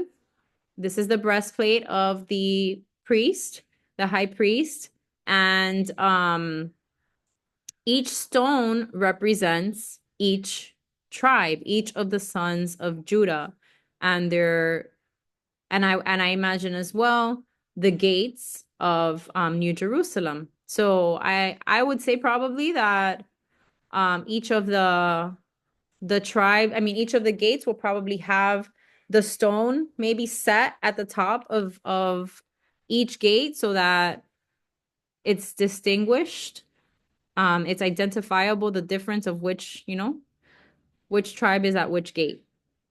So the ephod, breeches, mitre, and girdle, the habit of the ordinary priests, were all of fine linen, contrived for glory and beauty. In Exodus 28, verse 40, it says, fine linen being the habit of persons of the greatest quality, not with a woolen girdle, which may make them sweat during their laborious service about the altar and make their garments smell offensively, or rather making them unclean. And I'm going to read what it says here about the breastplate. Exodus 28:17, that says, and thou shalt set in the settings of stones even 4 rows of stones. The first row shall be a sardius, a topaz, and a carbuncle. This shall be the first row. And the second row shall be emerald, a sapphire, and a diamond. And the third row a ligure, an agate, and amethyst. And the fourth row a beryl, and an onyx, and a jasper. They shall be set in gold with their enclosings. And then the high priest garments we see in Exodus 28. Exodus 28 speaks about the garments in depth. But verse 2 says, and you shall make holy garments for Aaron your brother, for glory and for beauty. We're also going to read verse 40 now as well. And so, nor suffer their locks to grow long. So that's another portion in this in the scripture in chapter 44. I think it's maybe verse 18 or 19. And letting their hair grow long and neglected was a sign of mourning, as well as shaving it close to the head. So there had to be like a happy medium in how they groomed themselves. And therefore it was forbidden to be practiced by the priests of the Most High. So they couldn't have their hair too long, but they also couldn't shave it either, because if you know, when an Israelite was grieving or even unclean, they had to shave their heads, their beards, their eyebrows, all of it, and put the ashes on their heads in mourning. Liz said the priestly garments is what I believe Paul referred to when speaking of the armor of the Most High. Absolutely, in Ephesians 6. If you make the comparison between, I have a cute graphic with that I've talked to my children about. If you make a comparison between the armor, it's every aspect of the priestly garment that the high priest would wear. So yeah, it's very, very on point. Thank you for pointing that out. Okay, let's look at some connections with the priestly garments. Okay, so Revelation 19:8, and it says, and to her it was granted to be arrayed in fine linen, clean and bright, for the fine linen is the righteous acts of the saints. So once again, the high priest was supposed to be the righteous of the righteous, doing all of the possible things to be consecrated before the Most High. Exodus 39, 27 through 29 said they made tunics artistically woven of fine linen for Aaron and his sons, a turban of fine linen, exquisite hats of fine linen, short trousers of fine woven linen, and a sash of fine woven linen with blue, purple, and scarlet thread made by a weaver, as the Adon had commanded Moses. So we see the physical description of what the tunics were supposed to look like. Revelation 4:4. Around the throne were 24 thrones, and on the thrones I saw 24 elders sitting clothed in white robes, and they had crowns of gold on their heads. All right. It's okay, D. Love you. Thank you for joining us. Leviticus 16:4. Still connecting to verse 17. He shall put the holy linen tunic and the linen trousers on his body. He shall be girded with a linen sash, and with the linen turban he shall be attired. These are holy garments. Therefore, he shall wash his body in water and put them on. So these were instructions that the priests were also given, that they could not wear the holy garments that they were using to minister before the Adon outside of the temple, right? So they had to wear different things in order to, to interact with the common folk. Exodus 39:28, a turban of fine linen, exquisite hats. Oh, I think this is a repeat from what I already read. Okay. Then, as I mentioned, we would read verse 40 of chapter 28, but I have 40 through 43 here. And it says, Exodus 28, 40 through 43, for Aaron's sons you shall make tunics, and you shall make sashes for them, and you shall make hats for them for glory and beauty.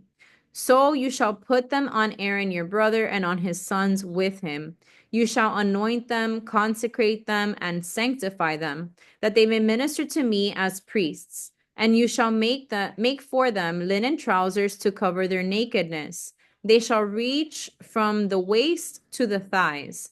They shall be on Aaron and on his sons when they come into the tabernacle of meeting, and when they come near the altar to minister in the holy place, that they do not incur iniquity and die.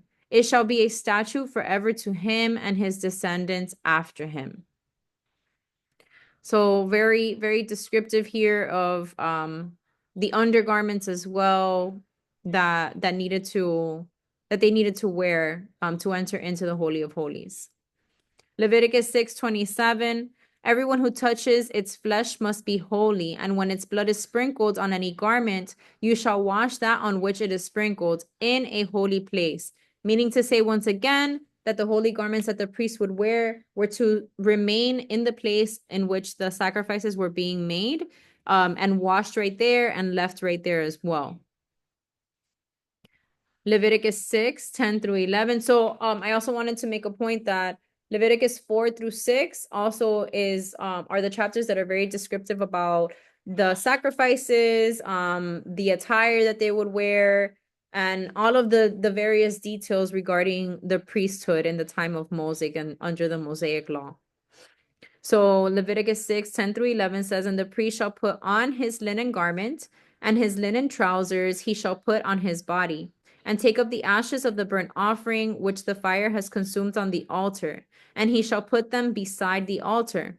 Then he shall take off his garments, put on other garments, and carry the ashes outside the camp to a clean place. So what's being explained here is the same as what's being said in Ezekiel 44:18. Or actually, I think it's 19. When they go out to the outer court, to the people, they shall take off their garments in which they have ministered, leave them in the holy chambers, and put on other garments. And in their holy garments, they shall not sanctify the people. So temple attire was for temple attire. Exodus 30, verse 29. You shall consecrate them that they may be most holy. Whatever touches them must be holy. I think that was probably, I mean, obviously it was very detailed, very specific and intentional as to why it had to be that way. All right, so let's go back now to the slides.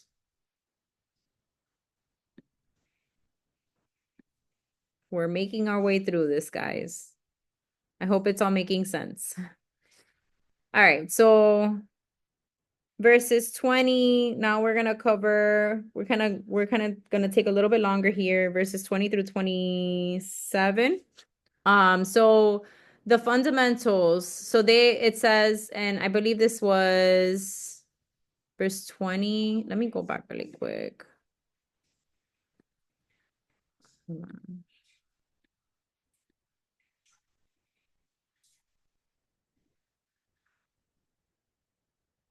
No, verse 23. And they shall teach my people the difference between the holy and the unholy, and cause them to discern between the clean, the unclean, and the clean.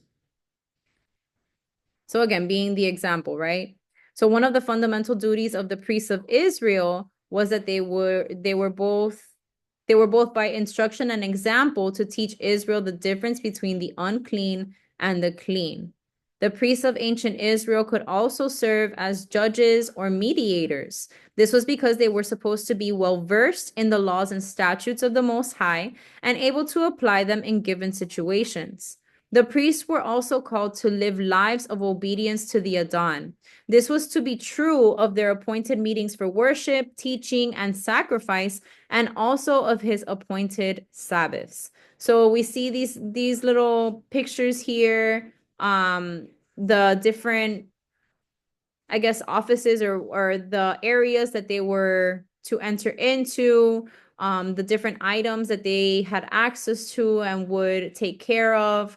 Obviously, the lampstand, we see it, the golden altar of incense, the Ark of the Covenant, the brazen laver, the altar of burnt offerings. All of these things were things that the priests were to interact with and use and come to in order to atone for the sins of the people. But as we see here, they were called to be judges and mediators because they knew the law.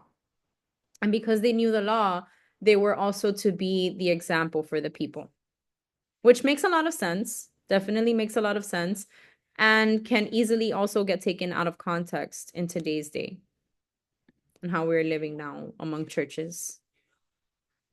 All right, so connections here now, verse 20.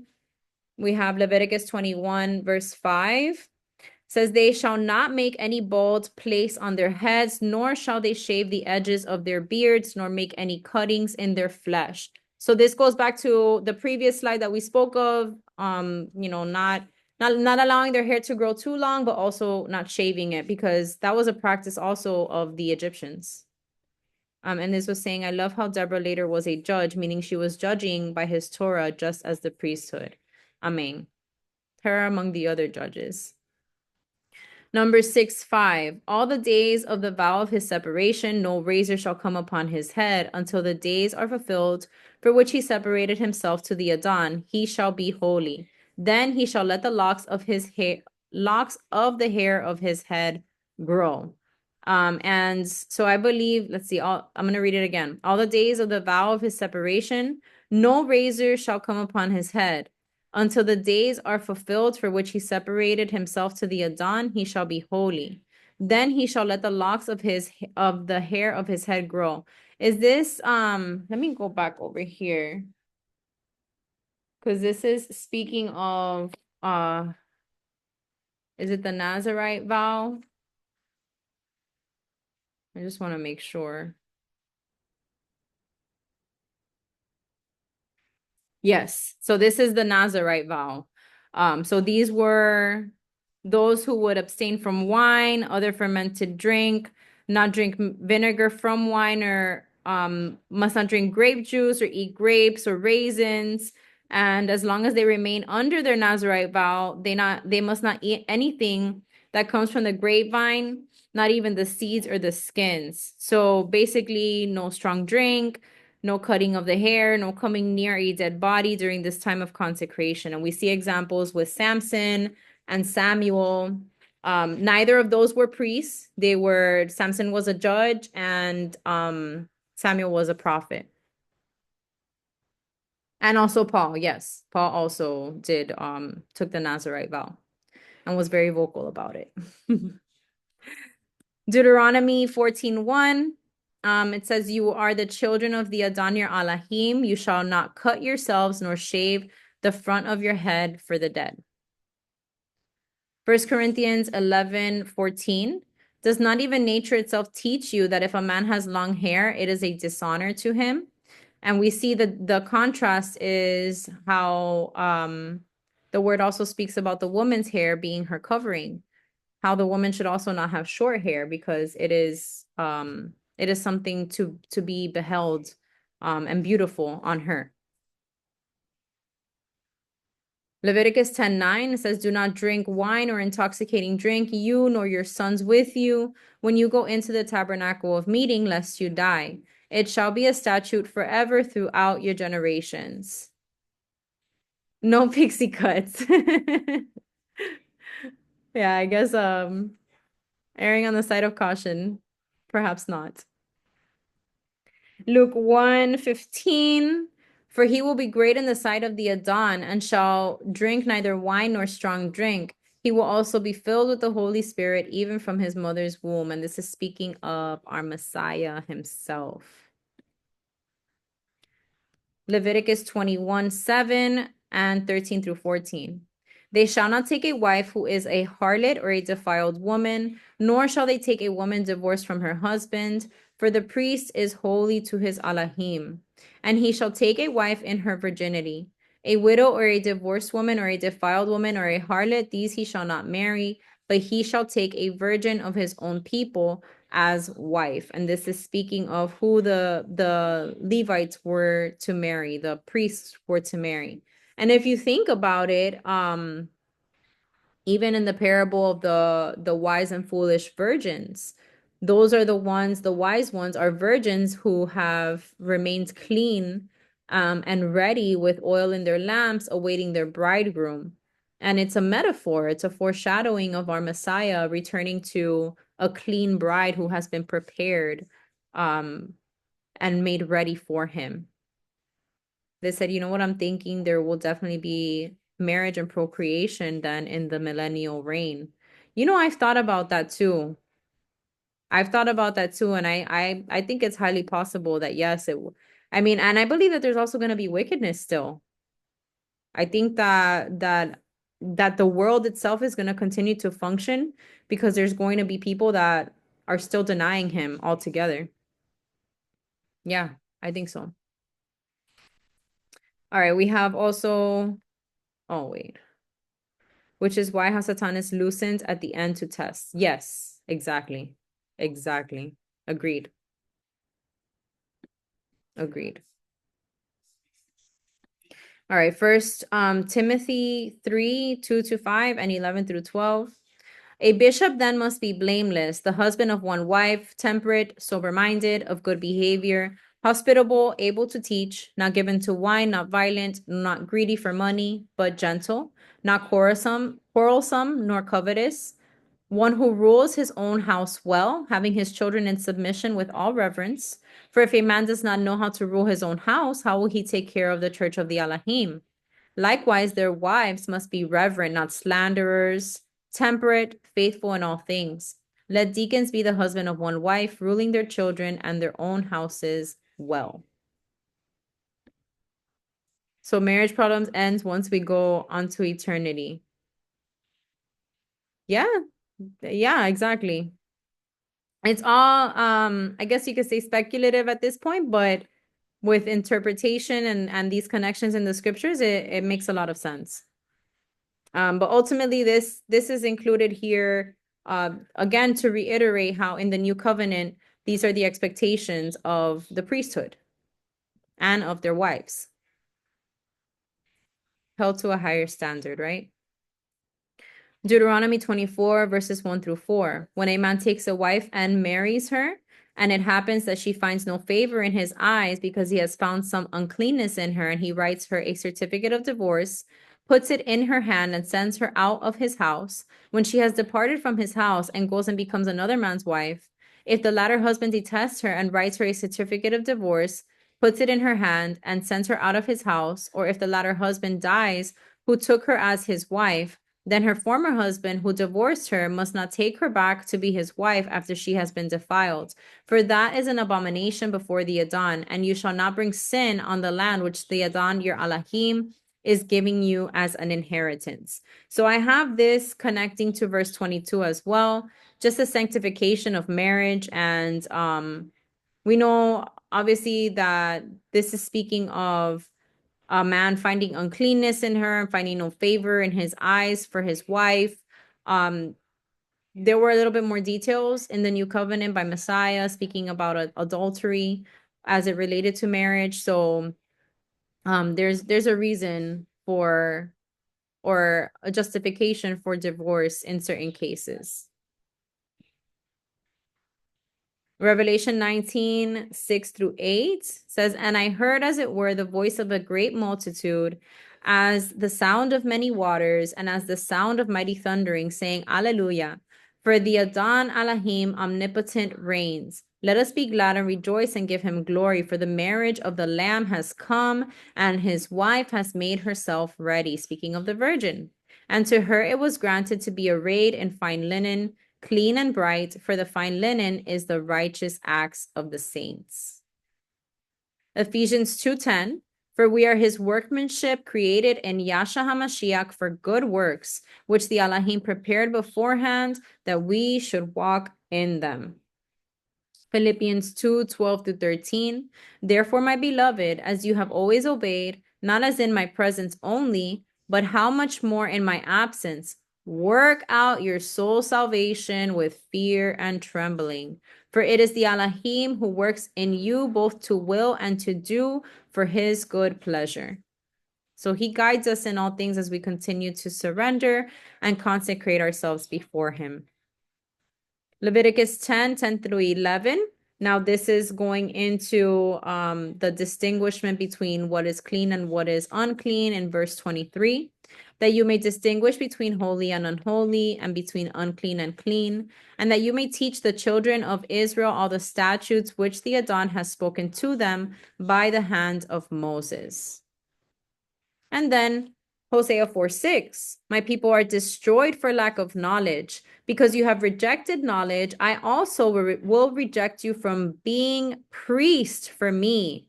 Because you have forgotten the law of your Elohim, I will also forget your children.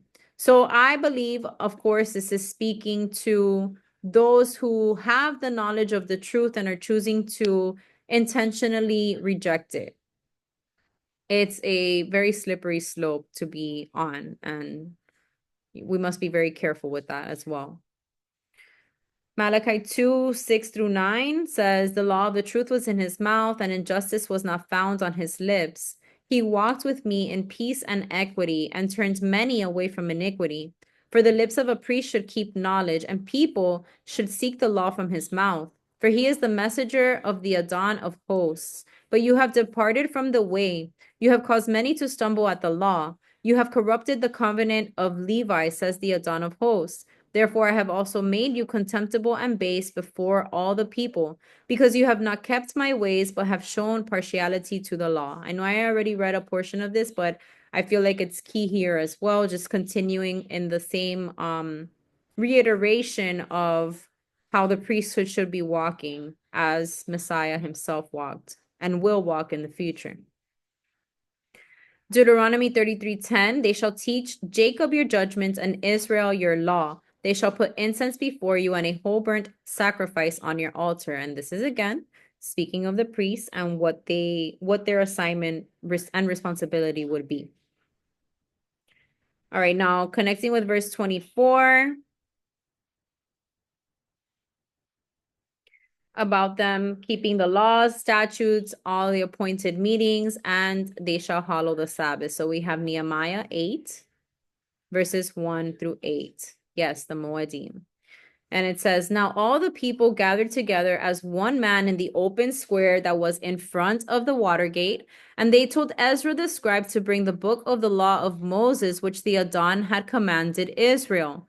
So as Ezra the priest brought the law before the assembly of men and women and all who could hear with understanding on the first day of the 7th month. So that is Yom Teruah.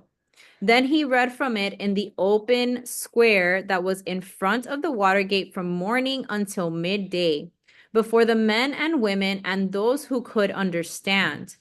And the ears of the people were attentive to the book of the law. So Ezra the scribe stood on a platform of wood, which they had made for the purpose, and beside him at his right hand stood Mattithiah, Shema, Ananiah, Urijah, Hilkiah, and Maaseiah, and at his left hand, Pedaiah, Mishael, Malchijah, Hashum, Hashbadana, Zechariah, and Meshullam.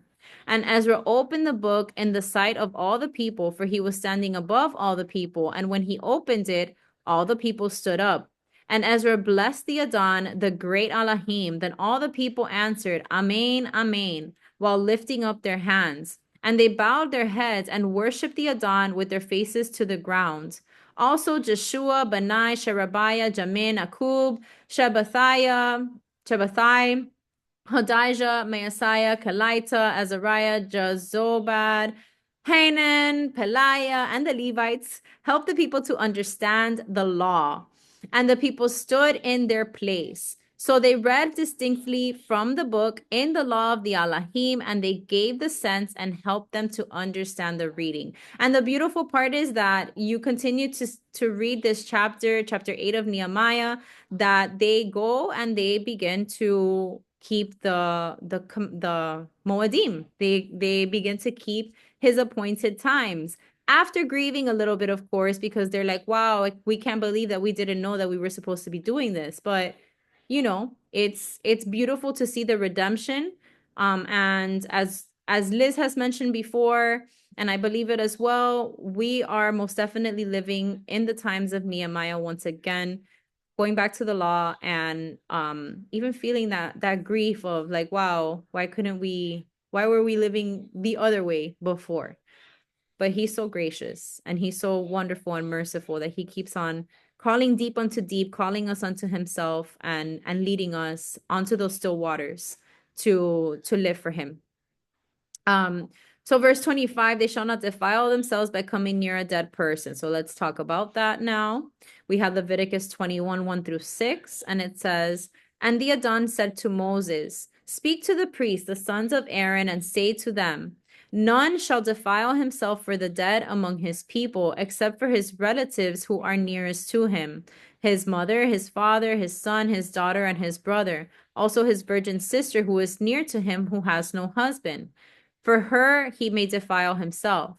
Otherwise he shall not defile himself, being a chief man among his people, to profane himself. They shall not make any bald place on their heads, nor shall they shave the edges of their beards, nor make the cuttings in their flesh. They shall be holy to their Elohim, and not profane the name of their Elohim. For they offer the offerings of the Adon made by fire, and the bread of their Elohim. Therefore, they shall be holy. So we see what the exceptions were. Close family members were the ones that they were able to come near when they passed away, but anyone else around them, they could not. So we see the same here is confirmed in verse 25. I'm just making sure. Okay, so 2 Corinthians 5:16 also ties in here, and it says, Therefore, from now on, we regard no one according to the flesh, even though we have known Christ according to the flesh, yet now we know him thus no longer. And I think that the connection here is to say that, yes, this was the law in the old covenant, but through the new covenant, we are brothers and sisters in Messiah. And there is no distinction. So the fact about coming near to the dead, to someone who is dead, if there's someone who was in covenant as well, then the priest is not profaned by coming near to them. Not 100% sure if that's accurate. I just, that's what I understood as I read this connection. Hebrews 9:13 through 14 says, For if the blood of bulls and goats and the ashes of a heifer sprinkling the unclean sanctifies for the purifying of the flesh, how much more shall the blood of Messiah, who through the eternal Spirit offered himself without spot to the Elohim, cleanse your conscience from dead works to serve the living Elohim? Now, this is connecting to verse 26, speaking about how the priest was to cleanse themselves and shall count 7 days. And then on that day, they would go into the sanctuary, minister in the sanctuary, and offer their sin offering in the inner court. So this is making the connection that our Messiah was even more powerful than those physical offerings. So that takes us back to understanding that if the sacrificial system is enacted again in New Jerusalem, it's not necessarily, I think it's more as a memorial and reverence to what Messiah did and the significance of the law that was given to Moses on Mount Sinai. I could be wrong, but I think that it is going to be done as a memorial. It's going to be done, but as a memorial. Numbers 19, 11 through 14. So here we're going back again about what happens to the priest after they do touch a dead body. So he who touches the dead body of anyone shall be unclean 7 days. He shall purify himself with the water on the third day and on the seventh day. Then he will be clean. But if he does not purify himself on the third day and on the seventh day, he will not be clean. Whoever touches the body of anyone who has died and does not purify himself defiles the tabernacle of the Adon. That person shall be cut off from Israel. He shall be unclean because the water of purification was not sprinkled on him. His uncleanness is still on him. This is the law when a man dies in a tent. All who come into the tent and all who are in the tent shall be unclean 7 days. So again, these were the ritualistic instructions that are now being spoken of again in the book of Ezekiel.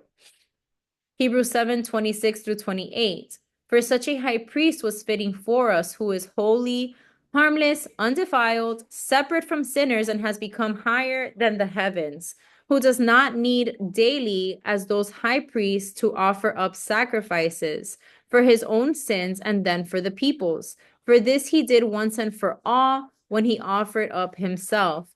For the law appoints as high priests men who have weakness, but the word of the oath, which came after the law, appoints the Son who has been perfected forever. So this, I guess, also takes us to the question or what you brought up earlier, Liz, about Messiah versus another high priest being the one making the sacrifices. But I don't know. I think all the other connecting precepts that we saw before point to it being Messiah doing it, just as we said, as being the example, setting the example of how it should be done. Yes, agreed. Agreed. All right, so now we're gonna go back to the slides. I think this might be the last one if I'm not mistaken. Yeah, we're going to the last slide here. So now we're gonna speak about the inheritance and provision for the priests. And Numbers 18:20 says it best. I am your portion and your inheritance among the children of Israel. So the Adon promised that even in the period of the millennial temple to come, there would be blessing upon those who gave to his work. The blessing would not only be financial, but it would rest on your house. And I found this cute little graphic here of what my portion is in Hebrew. Lamerket is how it's pronounced.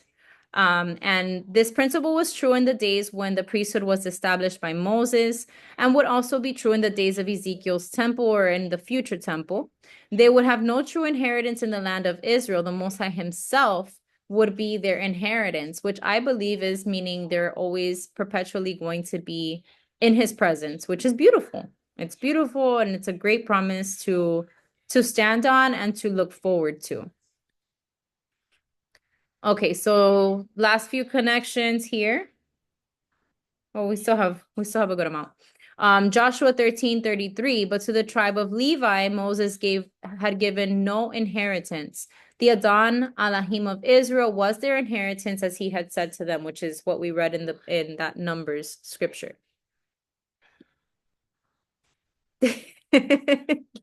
Listen, from now on, you can call me La Merquette. Yeah. That's funny. Matthew 8:20 says, and Yasha said to him, foxes have holes and birds of the air have nests, but the Son of Man has nowhere to lay his head. When I read that portion about the inheritance, I immediately thought of this scripture because our Messiah, our high priest, had nowhere to lay his head. He had no inheritance because he was the high priest, and his inheritance was the Father, just as it would be, right? It's just I'm telling you, like I read it and I was like, oh, I remember. Well, yeah, our studies of the book of Matthew have been popping up everywhere, everywhere, everywhere. Everything ties together so beautifully. I love his word. Truly, truly, truly do. All right, continuing. Hebrews 11:13 through 16. These all died in faith, not having received the promises, but have seen them afar off, were assured of them, embraced them, and confessed that they were strangers and pilgrims on this earth. So again, our inheritance isn't anything physical in this world because we are pilgrims on this earth. For those who say such things, declare plainly that they seek a homeland. And truly, if they had called to mind that country from which they had come out, they would have had the opportunity to return. But now they desire a better, that is a heavenly country. Therefore, the Elohim is not ashamed to be called their Elohim, for he has prepared a city for them, the ultimate inheritance. 1 Peter 17, and if you call on the Father, who without partiality judges according to each one's work, conduct yourselves throughout the time of your stay here in fear. And I believe that applies to eternity as well. We must continue to work out our soul salvation with fear and trembling until the day of judgment. 1 Peter 5:1 through 4. The elders who are among you I exhort, I who am a fellow elder and a witness of the sufferings of Christ, and also a partaker of the glory that will be revealed. Shepherd the flock of the Elohim which is among you, serving as overseers, not by compulsion, but willingly, not for dishonest gain, but eagerly, nor as being lords over those entrusted to you, but being examples to the flock. And when the chief shepherd appears, you will receive the crown of glory that does not fade away. So clearly, everything that we are doing is for that spiritual inheritance in the heavenlies, in eternity with our Mashiach. Numbers 18:14, every devoted thing in Israel shall be yours. And if you think about New Jerusalem, every devoted thing there shall be of the priesthood. Leviticus 7:6, every male among the priests may eat it. It shall be eaten in a holy place. It is most holy. Now, this is in reference to the foods that they would be given. So it was talking about it in verse 29. They shall eat the grain offering, the sin offering, and the trespass offering. Every dedicated thing in Israel shall be theirs. So those last two precepts that I shared, Numbers 18:14 and Leviticus 7:6, are great connections there. And then we also have, so the first fruits, the sacrifices, speaking about the offering. So naturally, I included Malachi 3:10 through 11, and we're going to read also from Enoch.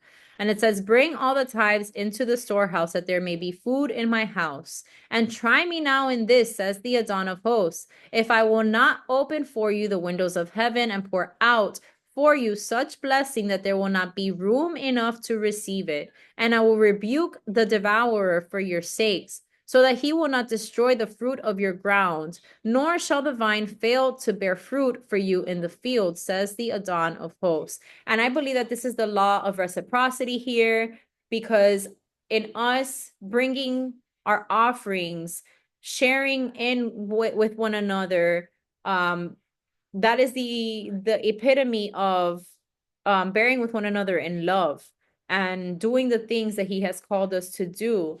Obviously, things need to function. Finances are necessary sometimes in order for ministries to flourish and be able to deliver the gospel to those around them. So it is something that can be enacted for the proper purpose and not for personal gain of anyone.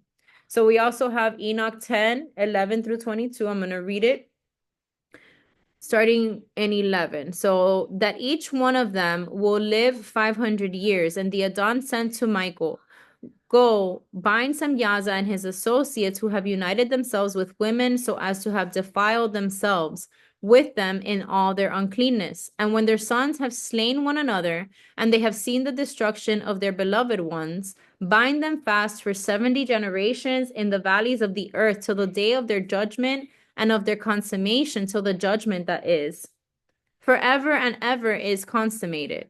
In those days they shall be led off to the abyss of fire, and to the torment and the prison in which they shall be confined forever.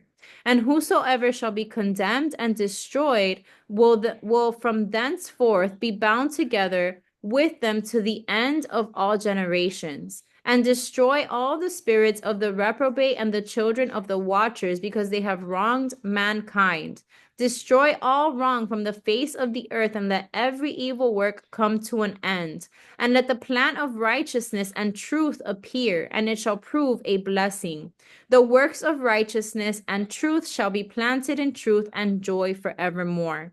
And then shall all the righteous escape, and shall live till they beget thousands of children. And all the days of their youth and their old age shall they complete in peace. I think this answers also what you were saying, Liz, about marriage and bearing children still in New Jerusalem. And then shall the whole earth be tilled in righteousness, and shall all be planted with trees, and be full of blessings. And all desirable trees shall be planted on it, and they shall plant vines on it, and the vine which they plant thereon shall yield wine in abundance. And as for all the seed which is sown thereon, each measure of it shall bear 1,000, and each measure of olives shall yield 10 presses of oil. And cleanse thou the earth from all oppression, and from all unrighteousness, and from all sin, and from all godlessness, and all the uncleanness that is wrought upon the earth.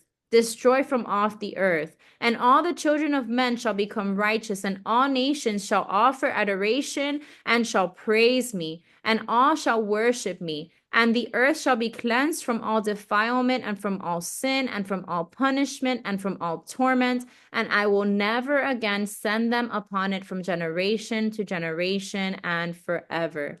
So we see that there is a cleansing of the land that is being spoken of, from the fallen angels and his associates to the children of the watchers, down to just the people being removed and the righteous springing up, who they themselves are an offering unto him, I believe, being those first fruits that are spoken of here as well.